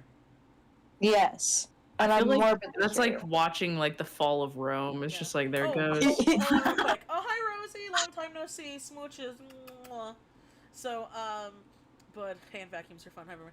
I've done that with tablecloths. Yeah, like, that's what I mean. It's a little bit of a different disconnect there when you're like, fuck yeah, this hand vacuum, or like you're saying with your Swiffer. So, but... It fucks, dude. It's that thing where it's like, my mom was like, oh yeah, what do you want for, like, you know, Christmas and Hanukkah? And I'm like, honestly, like, a new pan. I could really use a new, like, cooking pan. My mom was like, you want a cooking pan? And I'm like, is that bad? Like, that's what I want. There's nothing I can ask for from my mom that isn't like $1,200 that would actually like impact my life in a major way. So all of my things are just like menial household items. Like Yeah. that. Like, I'm like, I know you can't buy me a drum sander, so socks would be good. I'm ready, Morgan, Right, for right. the staying in the. Okay. Staying in a bad campaign just to witness how terrible it was. One of my favorite systems is Star Wars Saga Edition. It's over a decade old, but I'll still find the occasional game oh my god, still find the occasional game recruiting on Roll20 for it. I found one game which fit my time zone, run by a guy named Tom. I'd played in one of Tom's Pathfinder campaigns several years back, and it was a terrible experience. I'll probably write up a post on that eventually. Oh no, I see where this is going. I'll probably write up a post on that eventually, but that was his first time running a game, and it was with a problematic player, so I thought I'd give Tom another chance. The Discord server for the campaign was hosting several others.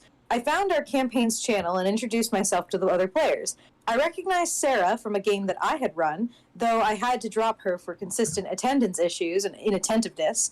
She was playing... This is getting good already! Damn! Oh boy, oh boy. She was playing a Miralukan Slicer hacker. By the way, I don't know Star Wars, so I apologize to the chat. I'm going to pronounce everything. Miralukan Slicer, or hacker. Another player, Mo, was very enthusiastic about his character, a Duros pilot who is going to be piloting an ATXT walker.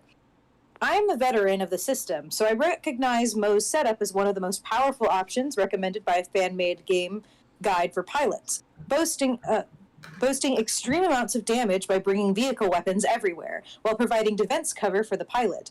Not only was this vehicle approved by the GM, but there were some other modifications that had been GM approved as well, like allowing it to use droid systems and dual gauging with an AT-RT to make the better stat to take the better stat of each vehicle. This is hardcore Star Wars. Okay. This is all Star Wars shit. Sorry. Oh, God. Neither of those are actually. I'm like, I know what the ATT Walker. I don't know what anything else is. I know what droids are, but. Neither of those are actually legal or balanced, but Tom gave them the green light anyway. This was a problem that Tom had in the earlier Pathfinder game. If a player asked for something, he had a very hard time saying no. I decided then to make a support character instead of having my PC play a second fiddle to another damage dealer. I rolled up a POW-on Force user. POW-on? It's gotta be a Star Wars race. I know it is. I just oh god. I rolled up a POW-on Force user. We used the Pathfinder points buy system for stats instead of the Saga Edition one, but with the same 25 recommended points to spend. Translated back to Saga Edition, my stat array would have been 34 points. The game was shaping up to be quite overpowered. Mo suggested I take the Wealth talent to get lots of starting credits like he had. For those unfamiliar with Saga Edition, the Wealth talent is often banned by GMs, since it gives a ton of credits every level. There aren't actually rules for starting above first level, but most GMs who will even allow Wealth won't give the full credits that the character would have gotten. Oh, right. Okay, credits is like gold, so like they're getting like fucking. Yeah, gold. no, I know that. Yeah, I figured that out. I don't think Holly knows Star Wars. No, she's at the bathroom right now. Oh, I didn't hear that. She's at BRB bathroom. Oh, my bad. Mo had tripled the number of credits. Given the full credits that the character would have gotten through actually leveling up. On top of that, Mo had tripled the number of credits through a creative misinterpretation of the rules. When I pointed this out, with the exact quotes from the rulebook on why it was a mistake, a heated argument arose.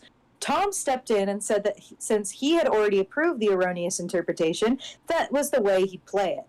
Another player popped in who had missed the conversation and said that I was right, which caused one of the arguing players who had taken the Wealth talent to blow up and leave the game.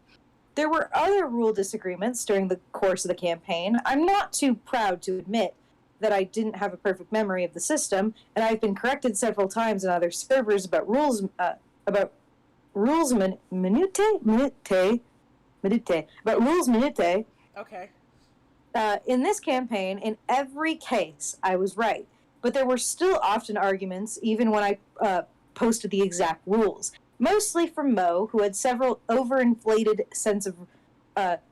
mostly from Mo, who had a severely overinflated sense of his rules mastery because of his possession of GM in another game. I'll put a list in the comments below. Session 1. I was the only person on time, including the GM. We started 15 minutes late, which was the closest we ever got to starting on time. Future sessions would often be delayed by 45 minutes. The one time was 1.5 hours late. Ooh. Our party... Yeah. It's Our like party... us. Yeah. Our party started on the planet of Terrace in a speeder race. As Tom was narrating the opening sequence, Mo interrupted him to argue with me about some of the rules. I told him to be quiet and let Tom finish the narration. Some thugs from Black Sun, organized crime, came to try and intimidate us into throwing the race. We said no, and they politely left. No checks involved. For the next hour, Tom talked almost exclusively with Mo, who was our only pilot. Sarah took the initiative to slice into one of the opponent's vehicles to crash it. She rolled without GM acknowledgement and says, "I think a 36 will do." And I went to another crew to mind trick them into calling their racer in for an unnecessary pit stop. The rest of the time, every player except for Mo sat around and twiddled our thumbs. Tom didn't actually have a plan or structure for the race, whether a map, obstacles, progress trackers, narrative events, or anything like that. There were several times where Mo basically said, "I keep flying," to push the game forward. After the race, my character went to the Black Sun racing pit to talk to them. Negotiations went poorly, but Mo came in his walker and blasted every enemy in the pits to smithereens in a single grenade attack. Not OP at all. Then we went on our bounty hunting, though we had to end the session early since one player had fallen asleep and another had never shown up. Session 2. 5 minutes before the session was scheduled to start, someone asked whether we were playing our Star Wars campaign or a different one that Mo was GMing on the same server, which Tom and some other players were in. Both Tom and Mo thought it was the other game. It was the other's game, despite there being zero discussion about this. We decided on alternating schedule, with Tom rushed to prepare the game, starting as late as usual. We started with combat from our bounty hunting mission. Tom had done something interesting and completely unnecessary with the Roll20 map, which caused all of our tokens to be sized incorrectly. It took about 10 minutes for every player to actually roll initiative. Then we waited on Tom to roll initiative for the enemies, which took another 10 minutes. This never got any faster throughout the campaign. As predicted, Mo's walker exterminated most of the enemies without breaking a sweat. During combat, Tom often seemed to forget that he was the GM, often causing players to ask who was next or if they could act yet. This is what would happen if I DM. This is just what would happen. These pauses would last for 30 seconds to a minute, where the entire call would just fall silent during this time, or we'd hear whatever Sarah was watching on TV because everyone was taking so long for their turn. The combat encounter didn't finish during the 4 hours we actually played. Oh no. They played 4 hours and didn't even finish the combat encounter. That's oh my god. That's pretty bad. Session 3. We wrapped up the unfinished combat encounter in a single round. Tom took about 15 minutes to copy-paste loot from 3 enemy stat blocks, then told us how what we got was different from what he posted. Someone had music blaring in the background and took forever to turn it off. Tom jumped up suddenly, shouting the name of his dog. He came back 2 minutes later saying, "Small distractions." Oh gosh. Poor fella. Yeah. A new player asked how many destiny points we started with. PCs gain 1 destiny point every level, and this is the only way they are gained. At higher starting levels, GMs will often say that PCs begin with just 1. We were level 5, clearly caught off guard by the question. Tom said 7 destiny points. The party talked him down to just 5. Sarah's PC and mine were actually had an in-character roleplay moment to talk about future plans for the group. When we asked others for feedback, nobody responded. They'd all wandered away from their computers. The group discussed getting bounty hunting licenses for an hour and a half. Not role-playing getting the licenses, just how bounty hunting licenses worked in the Star Wars setting. We ended up not getting them. The new player, who had been building his character while we were playing, introduced his new PC. His microphone was probably a free prize from a cereal box in the 90s. I swear, I have never heard worse audio quality. The new PC was female, and Mo immediately started making not-so-subtle innuendos. My mech gun is great at shooting into trenches. I'd love to show you my cockpit. Hurry up and get on my dick gun. God fucking damn it. Why? Why is there always one? There's always one! In any of these Reddit stories, there's always one! Christ. Another player mentioned cutting our way into a base with a lightsaber. I said that I had a lightsaber and we should do that. Our group talked for a minute and everyone agreed that we should cut our own interest. Tom then asked, do you want to go in the main entrance or through the roof access? He wasn't railroading, he just wasn't paying attention. It was during the next encounter that Mo's BS overpowered walker got the attention of the other players, who began complaining that there was no point for them to be there if Mo was just going to kill all the enemies himself. I refrained from saying, I told you so, to Tom, though I did chime in and say that this was why I went for the support character who wouldn't be relying on damage to feel relevant. A compromise was reached where Mo would leave the walker behind on most missions where we weren't expecting enemy vehicles. Sarah said she would take 10 for a total of 27 on a used computer check to use the building's security cameras to find the bounty we were after. The call fell quiet for a minute without Tom saying anything. I spoke up. So we just need to find the guy and we just need the result of the used computer check. What was the role again? Sarah repeated herself, and Tom said, huh? Oh, I guess that should be enough. The session ended with us prepared to go into another combat. Oh my god. I guess. Session 4. Mo decided that his computer wouldn't fit in his walker, or at all. He would instead busy himself with fabricating documents to fake his own ownership of a starship that he found. After that, he just sat in the ship and brainstormed new names for it. Despite listening to our comms and knowing we were fighting, he told us several times out of character that his PC didn't hear calls for him specifically to come help. We could have done that, but we honestly didn't need him. The combat moved even more slowly than last time, with Tom not paying attention to the turn order and people taking an eternity to decide their actions. God, Tom!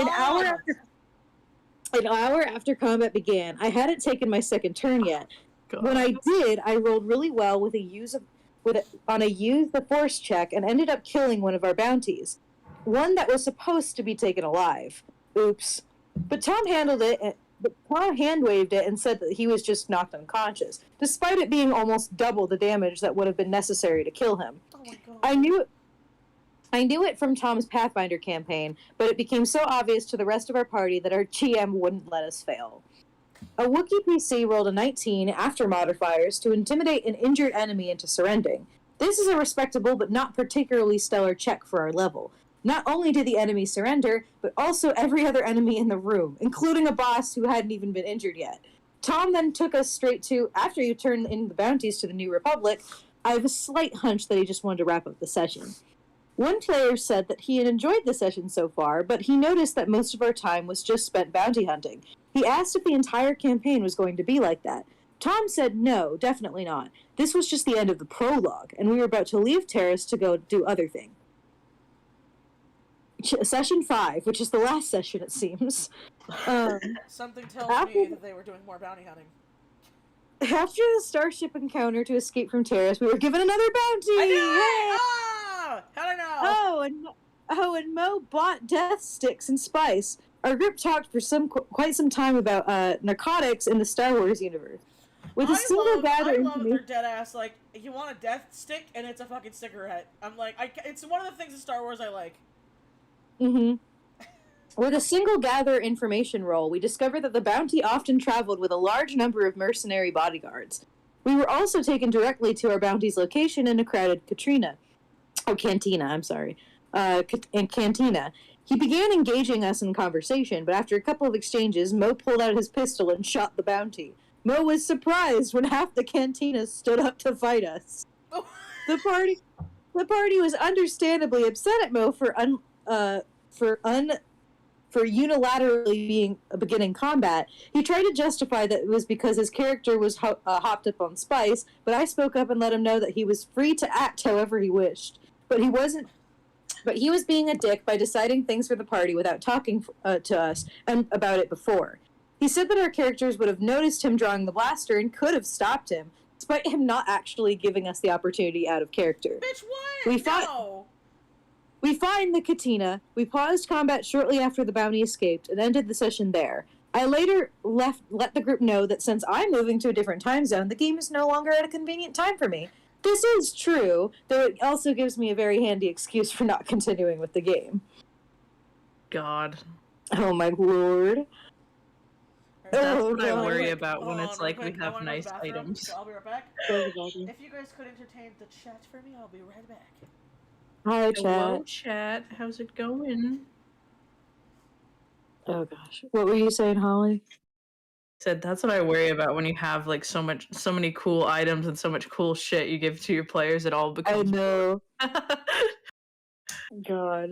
That's why I'm always like, Cody, you give us so many fun things. I worry. So many fun things for us to break.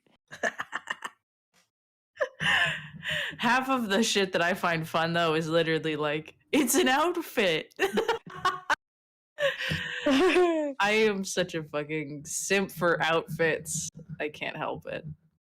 Outfits are good. Love me some outfits. Oh gosh. Chicken, hello chat. How are you doing?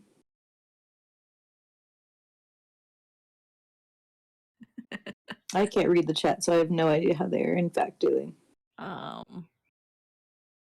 Grim Patella says, "Hello, Morgan and Holly." Hello. How are you? I'm putting stickers on. Well, they're like veneer stickers. That's how I make these earrings.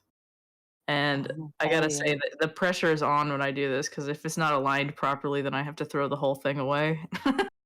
And it just sucks. That's what I've been doing this whole time.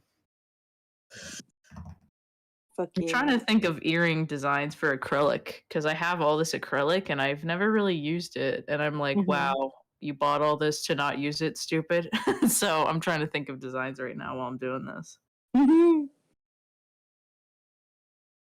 So chat, if you have any suggestions, if you've ever used engraved acrylics, which I feel like is probably no one, but if you have any fun suggestions, maybe something that I could bring to an anime convention, I don't know.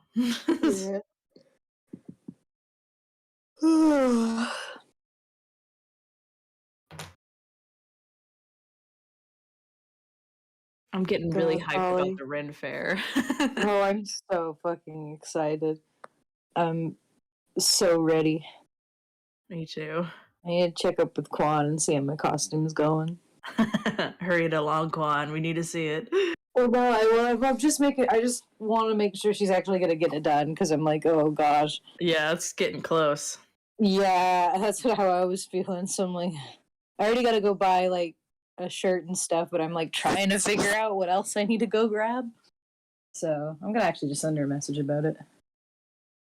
I'm trying to debate with myself if I should get a belt. I think I should. But I don't know. I already have so many layers with mine that I'm like, eh. And then I'll probably end up buying shit when I'm there.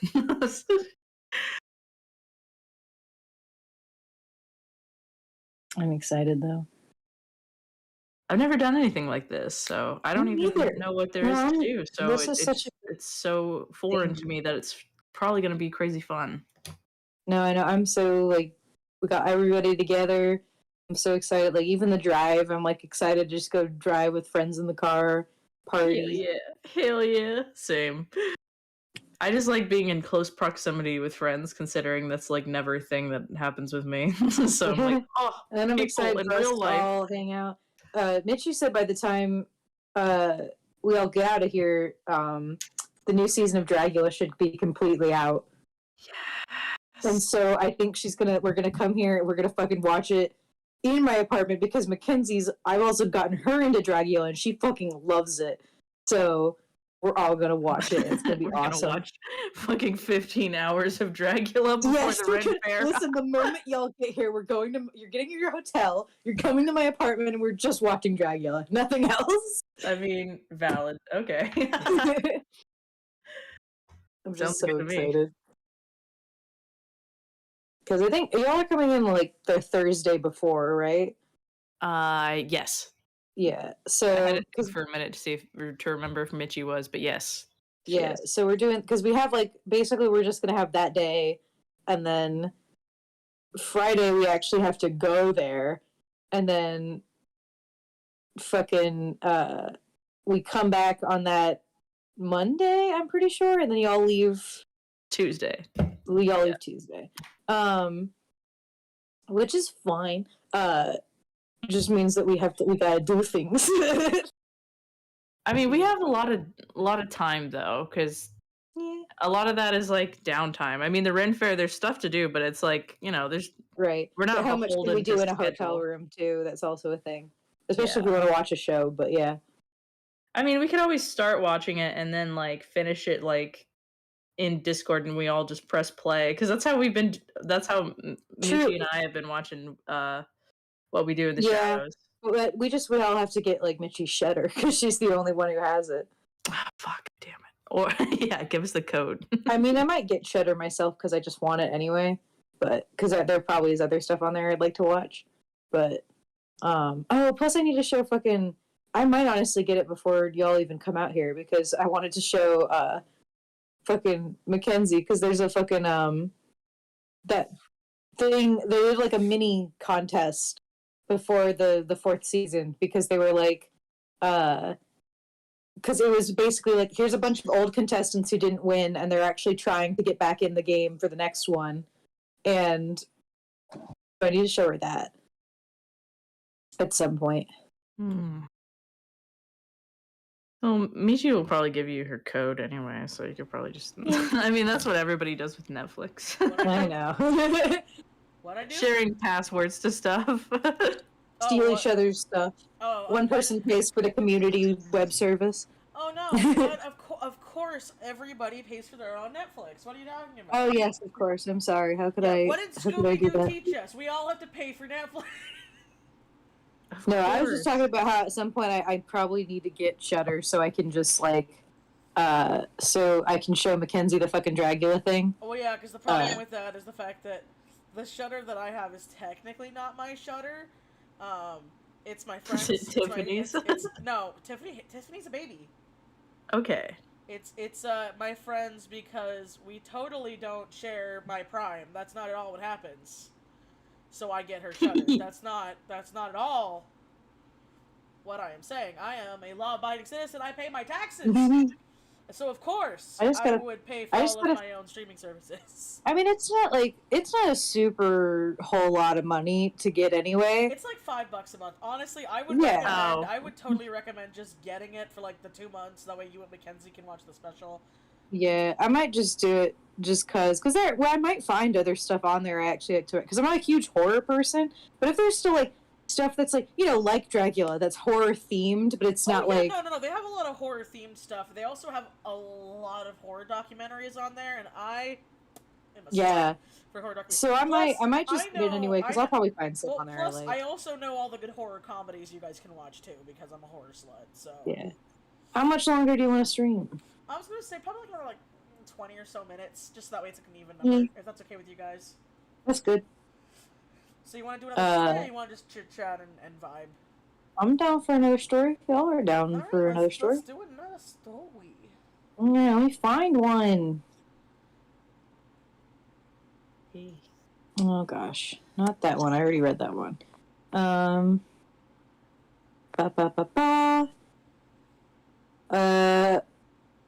Okay, I have 3. 2 of them are not safe for work, and one of them is extra long. So, one of them says, the extra long one is when that player becomes the DM. The first not safe for work one is support not being supported. And then the last one is just because I'm a guy does not mean I'm into ERP. What is ERP? Erotic roleplay. Oh. Yeah. You know what? Let's hear it from a dude's perspective. Let's do that one. All right. Because I'm just saying, most of the stories we get are usually from, like, girls, sadly. A lady, yeah. Yeah. All right. Just because I'm a guy does not mean I'm into ERP. On mobile, formatting is hell. As a male player, I was kind of forced into a strange situation. A female player has the hots for me and wanted me to try an ERP with me. Repeatedly, I declined, saying my character would not be interested in such distractions. I was playing a disguised Mind Flayer, and other PCs did not know this. Oh, in that's case cool. you are wondering, I like that idea. Yeah, that's I like that really one. neat. Actually, I'm stealing that idea now. A disguised Mind Flayer. That's really cool. Yeah, in case you are wondering, we don't have anything down there. She keeps insisting. She keeps insisting. Even the other players are kind of trying to get me in this. Oh, I feel bad. This feels familiar. A little bit. Out of character, they are asking me if I was gay. Spoiler, no, but no way in hell am I going to. I think that's even worse. No. Oh no, I feel even worse. They said, spoiler, I was, but no way in hell am I going to come out of the closet yet for you jerks. Oh, no, dude, that's awful. First of all, no one should ever fucking just assume that because a guy is uncomfortable with a sexual situation, it does not fucking mean he's gay. Yeah. Like, and even if he fucking is, like, that's not your business, and also, even if he was straight, you shouldn't be pressuring anyone if they say no means no. Yeah. Like, yeah, what the fuck? Christ. So many shitty friends. The moment, if I was ever in an actual situation with someone and they actually said that, like, they actually acted like that, like, oh, you're a guy and you don't want to, like, do something sexual with a girl, then clearly you're gay, I would literally never speak to them again. Yeah, no, clearly you must be gay. It's like, what the fuck? Ew. God. Gosh. So I simply state that my character does not want a cheap one-night stand. Well, that apparently was the wrong thing to say. The female PC, a bard of glamour, go figure, uses a charm person spell on me. I supposedly fail and am led back to the tavern. The other players cheer as I look at the DM in annoyance. He sheepishly smiles back at me as if to say he's sorry. Well, time to turn the tables. As the horny bard oh, please tell me you're gonna fucking Mind Flayer her. Please, I fucking hope so. Please do it, man! Yeah, come on! As the horny bard gets me into a room in the back, she is describing how she is feeling up my character as she goes to the part about how she is grabbing my crotch as the following happens. Yes! Come on, dude! As Bard's character reaches down to grab your long, you feel nothing at all. I cut her off, looking over to the DM. Wait, what? That doesn't make any sense. How could you not have a... She begins to question.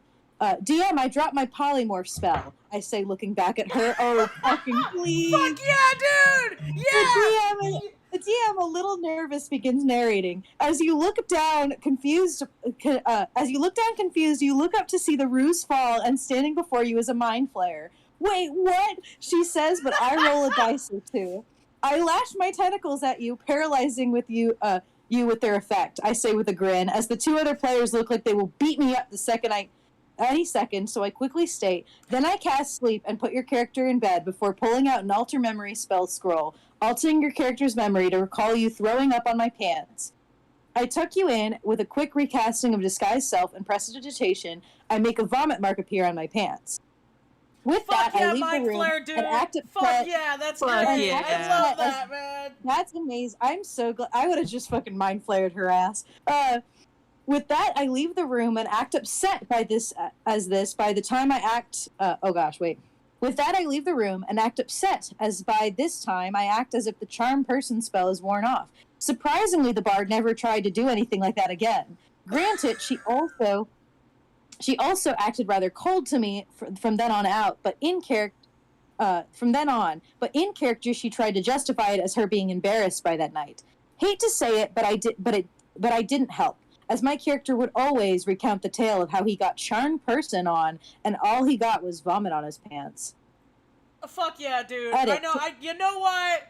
That guy, I know that's really uncomfortable for him, but that guy's a champ. He went all out. Sorry, no, this is even better. Edit. To answer some questions, I would have killed the PC by eating her brains, but not only did I feel like it would be less satisfying, I was worried I would get my own PC killed. Edit 2. Also, the reason why the charm person thing worked is because I was playing a variant of a Mind Flayer. At the time, I didn't think about just playing a variant of Kalishtar, so I had advantage on a lot of spells, not immunity. Sadly, no psionic blast and such. And she mainly just used it to convince me to go to her room, not to have sex with her.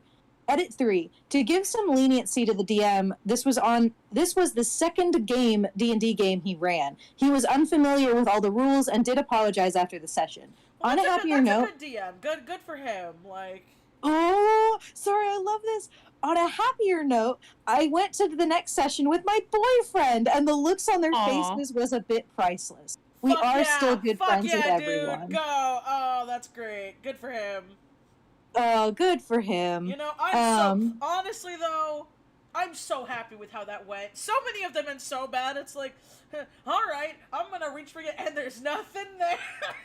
No, I'm so glad that he was able to. I feel horrible that he's in, like, unfortunate. Like, I'm so sad because in a different situation where, like, the player was comfortable with this, like, that would have been a hilarious way to fucking reveal that they're a Mind Flayer. It really like, that would have been fucking amazing. Yeah. Like, but obviously, because he was uncomfortable, it's not really, like, a hell yeah amazing writing. That was just him being able to, like, turn an uncomfortable situation back around. Yeah.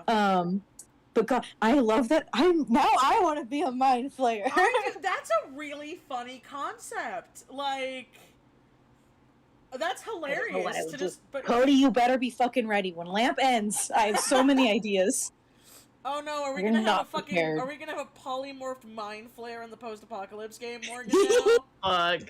Oh, you never know, bitch. Listen, so many of my post-apocalypse game is so open-ended. You have no idea what kind of NPCs I could make up at any moment. But God, no, I'm just like, that's such a fun idea. Honestly, I just love in general the idea of, like, players being, like, disguised or hiding a big secret like that or whatever from other players. I think it's the best. It's why I'm so excited for the post-apocalypse one, because it's like, because it's just like, everyone's got secrets, and I'm like, ooh. I like how you said none of us planned it either. We all just have secrets, and that's the best part. We all just have secrets. All of you coming to me just like, hey, I want to tell you a thing, but don't tell anyone else. It's a secret. And I'm like, oh, you don't say. Oh, Chloe, you got one too? Well, yeah. Yeah, everyone's got one. Fuck yeah, I'm excited. I learned my lesson, Sunny. I'm not telling you guys anything about my character, so now it's all a mystery. But I thought you liked Sunny. I do, but you guys know all his info, and that makes him not mysterious anymore. I mean, damn, you're right. Yeah. So excited. I gotta keep working on that at some point. Gosh. I'm just so ready for fucking, that. I'm ready for the masquerade whenever it comes. I gotta make my mask. Yeah, make your mask. All I know I got my mask done. Sometime in November. That's all I know. I know. I don't care when. I'm just hype. Well, I just keep getting worried about all of the weird cryptic shit Cody says. I'm just like, what is I this? know. He's worrying the fuck out of me because he also was vague, and he's like, how do you guys feel about it? How do you think the guys would feel about a time skip? And I'm like, what do you mean a time skip? Skip? Why a time skip? I'm like, Cody, why a time skip? I was like, Cody, like, what do you? I'm like, oh, like a couple of months, and he's like, yeah, like a couple months. And I was like, wait, fuck what do you off, mean Cody. by that, Cody? That means years. I wasn't born yesterday, Cody. Listen, if I'm learning anything from Cody and also just my experience with other games, it's that I need for this post-apocalypse one, I need to just be completely silent. I need to just let you think everything's great, everything's fine, nothing's possibly going to happen. Like, well, I know Cody's big Achilles heels. He has so much fun talking about it. You know what I mean? No, that's me. No, trust me, I know the feeling. It's why I need to find. It's why literally with because I feel so bad. I'm not going to probably at this point. I've accepted this game is probably not going to continue for a while, which is sad because it was so fun. The Warlocks one. No, the Warlocks, yeah, but also the IRL one I was doing. Oh, that's right. I forgot. I feel bad. Which maybe I could convince them at some point, maybe to try doing it online. depending what happens, but we'll see. We'll get there when we get there. But like, God, it's why I had to immediately tell all of my friends, because I'm like, guys, this plot twist is so good and it's killing me because I can't spoil it. Like, oh yeah, no, I told Cody about that, and Cody was like, fuck, no, I can't use that. He's like, that's great. Like, did you have that plan? He's like, no, but I wish I did. No, Cody, go ahead, use it. Like, just put it somewhere. You know, even if I notice, I won't say anything. Like, no, I don't know where that idea came to me. I'm sure it had to come from, like, something, but I'm just like, okay, for the chat, I'm gonna say it quietly because I want to make sure if my roommate's not in the room. I would be careful because I know Caleb and Mackenzie say they watch my stuff back. Oh, right, you do. Okay, sorry. You guys don't get to know. I wouldn't be that bad, but I found out that they're like, hey, I hope it's not weird I watch your stuff. I'm like, that's fine, but now that I know that nugget, they might go back and watch this. Now the chat gets to remain in mystery because I cannot say. I simply cannot say. Let's just say it's really good. I'm not even hyping it up. I'm like, that's genius. Like, no, honestly, no joke, our group would never figure out this plot twist. If this same thing happened in our game, none of us would guess it, and none of us love all of us, but we are incapable of solving puzzles. This is also the first time that I've ever it's also the first time that I've ever actually been really, really good about, like, not smiling or, like, giving it away with my body language. It's been extremely difficult, but it's the first time I've ever, like, actually hidden it well. Unlike with, like, the Warlocks game where I keep getting all giddy and I'm like, hoo hoo hoo, but also, here's the twist. But God. And then on top of that, like, I just feel like such a genius because of the fact that, like, I have made it actually so fucking obvious, but nobody's noticed a thing. And I'm like, ha ha ha ha. I've done it. I've cracked the code. Yeah. Honestly, if that game doesn't end up, like, if for some reason, if we never continue it or never pick it up again, which would really be sad, but, like, if we never did, I would be, like, so okay with just, with sneaking that in somewhere else or something at some point, because I gotta reuse it someday. It's so genius. It's a good concept, yeah. Yeah. And with Listen, that, though, honestly, I think we're gonna be done soon with the stream, so yeah. I think we should do a wrap up soon. But hey, yeah, we got like 2 minutes. I want to try to end it like at 4. But thank you guys for coming, and I hope you guys are enjoying Art-O-Ween, and I hope you guys had fun with me and my friends Holly and Morgie here. Yeah. Or Zodiac, because he doesn't like people who don't know him to call him that, so. Which I get, I respect. It's just hard for me to call you Zodiac again. I know. It's the Zodiac Lord. Wait, the Zodiac Master. The Zodiac Wait, what? The Zodiac Master? Where did that come from? It was when he was talking about okay, because messing up his URL. Yeah, because Flame has a lot of Norwegian friends, and they were talking about me or something, and one of them was like, "Oh yeah, you mean the Zodiac Master?" Oh yeah. Really funny.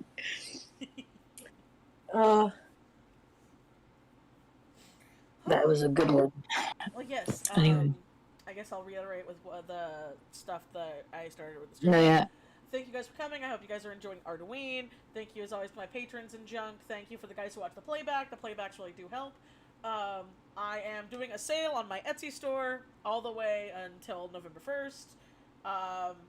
Brain. Oh yeah, and then I'll be streaming. Mm-hmm. I'll be streaming Phoenix Wright on my Twitch on Halloween, sometime after, like 4 or 5 p.m. Pacific Standard Time, because I know that's later for some of them. So yeah. Woo!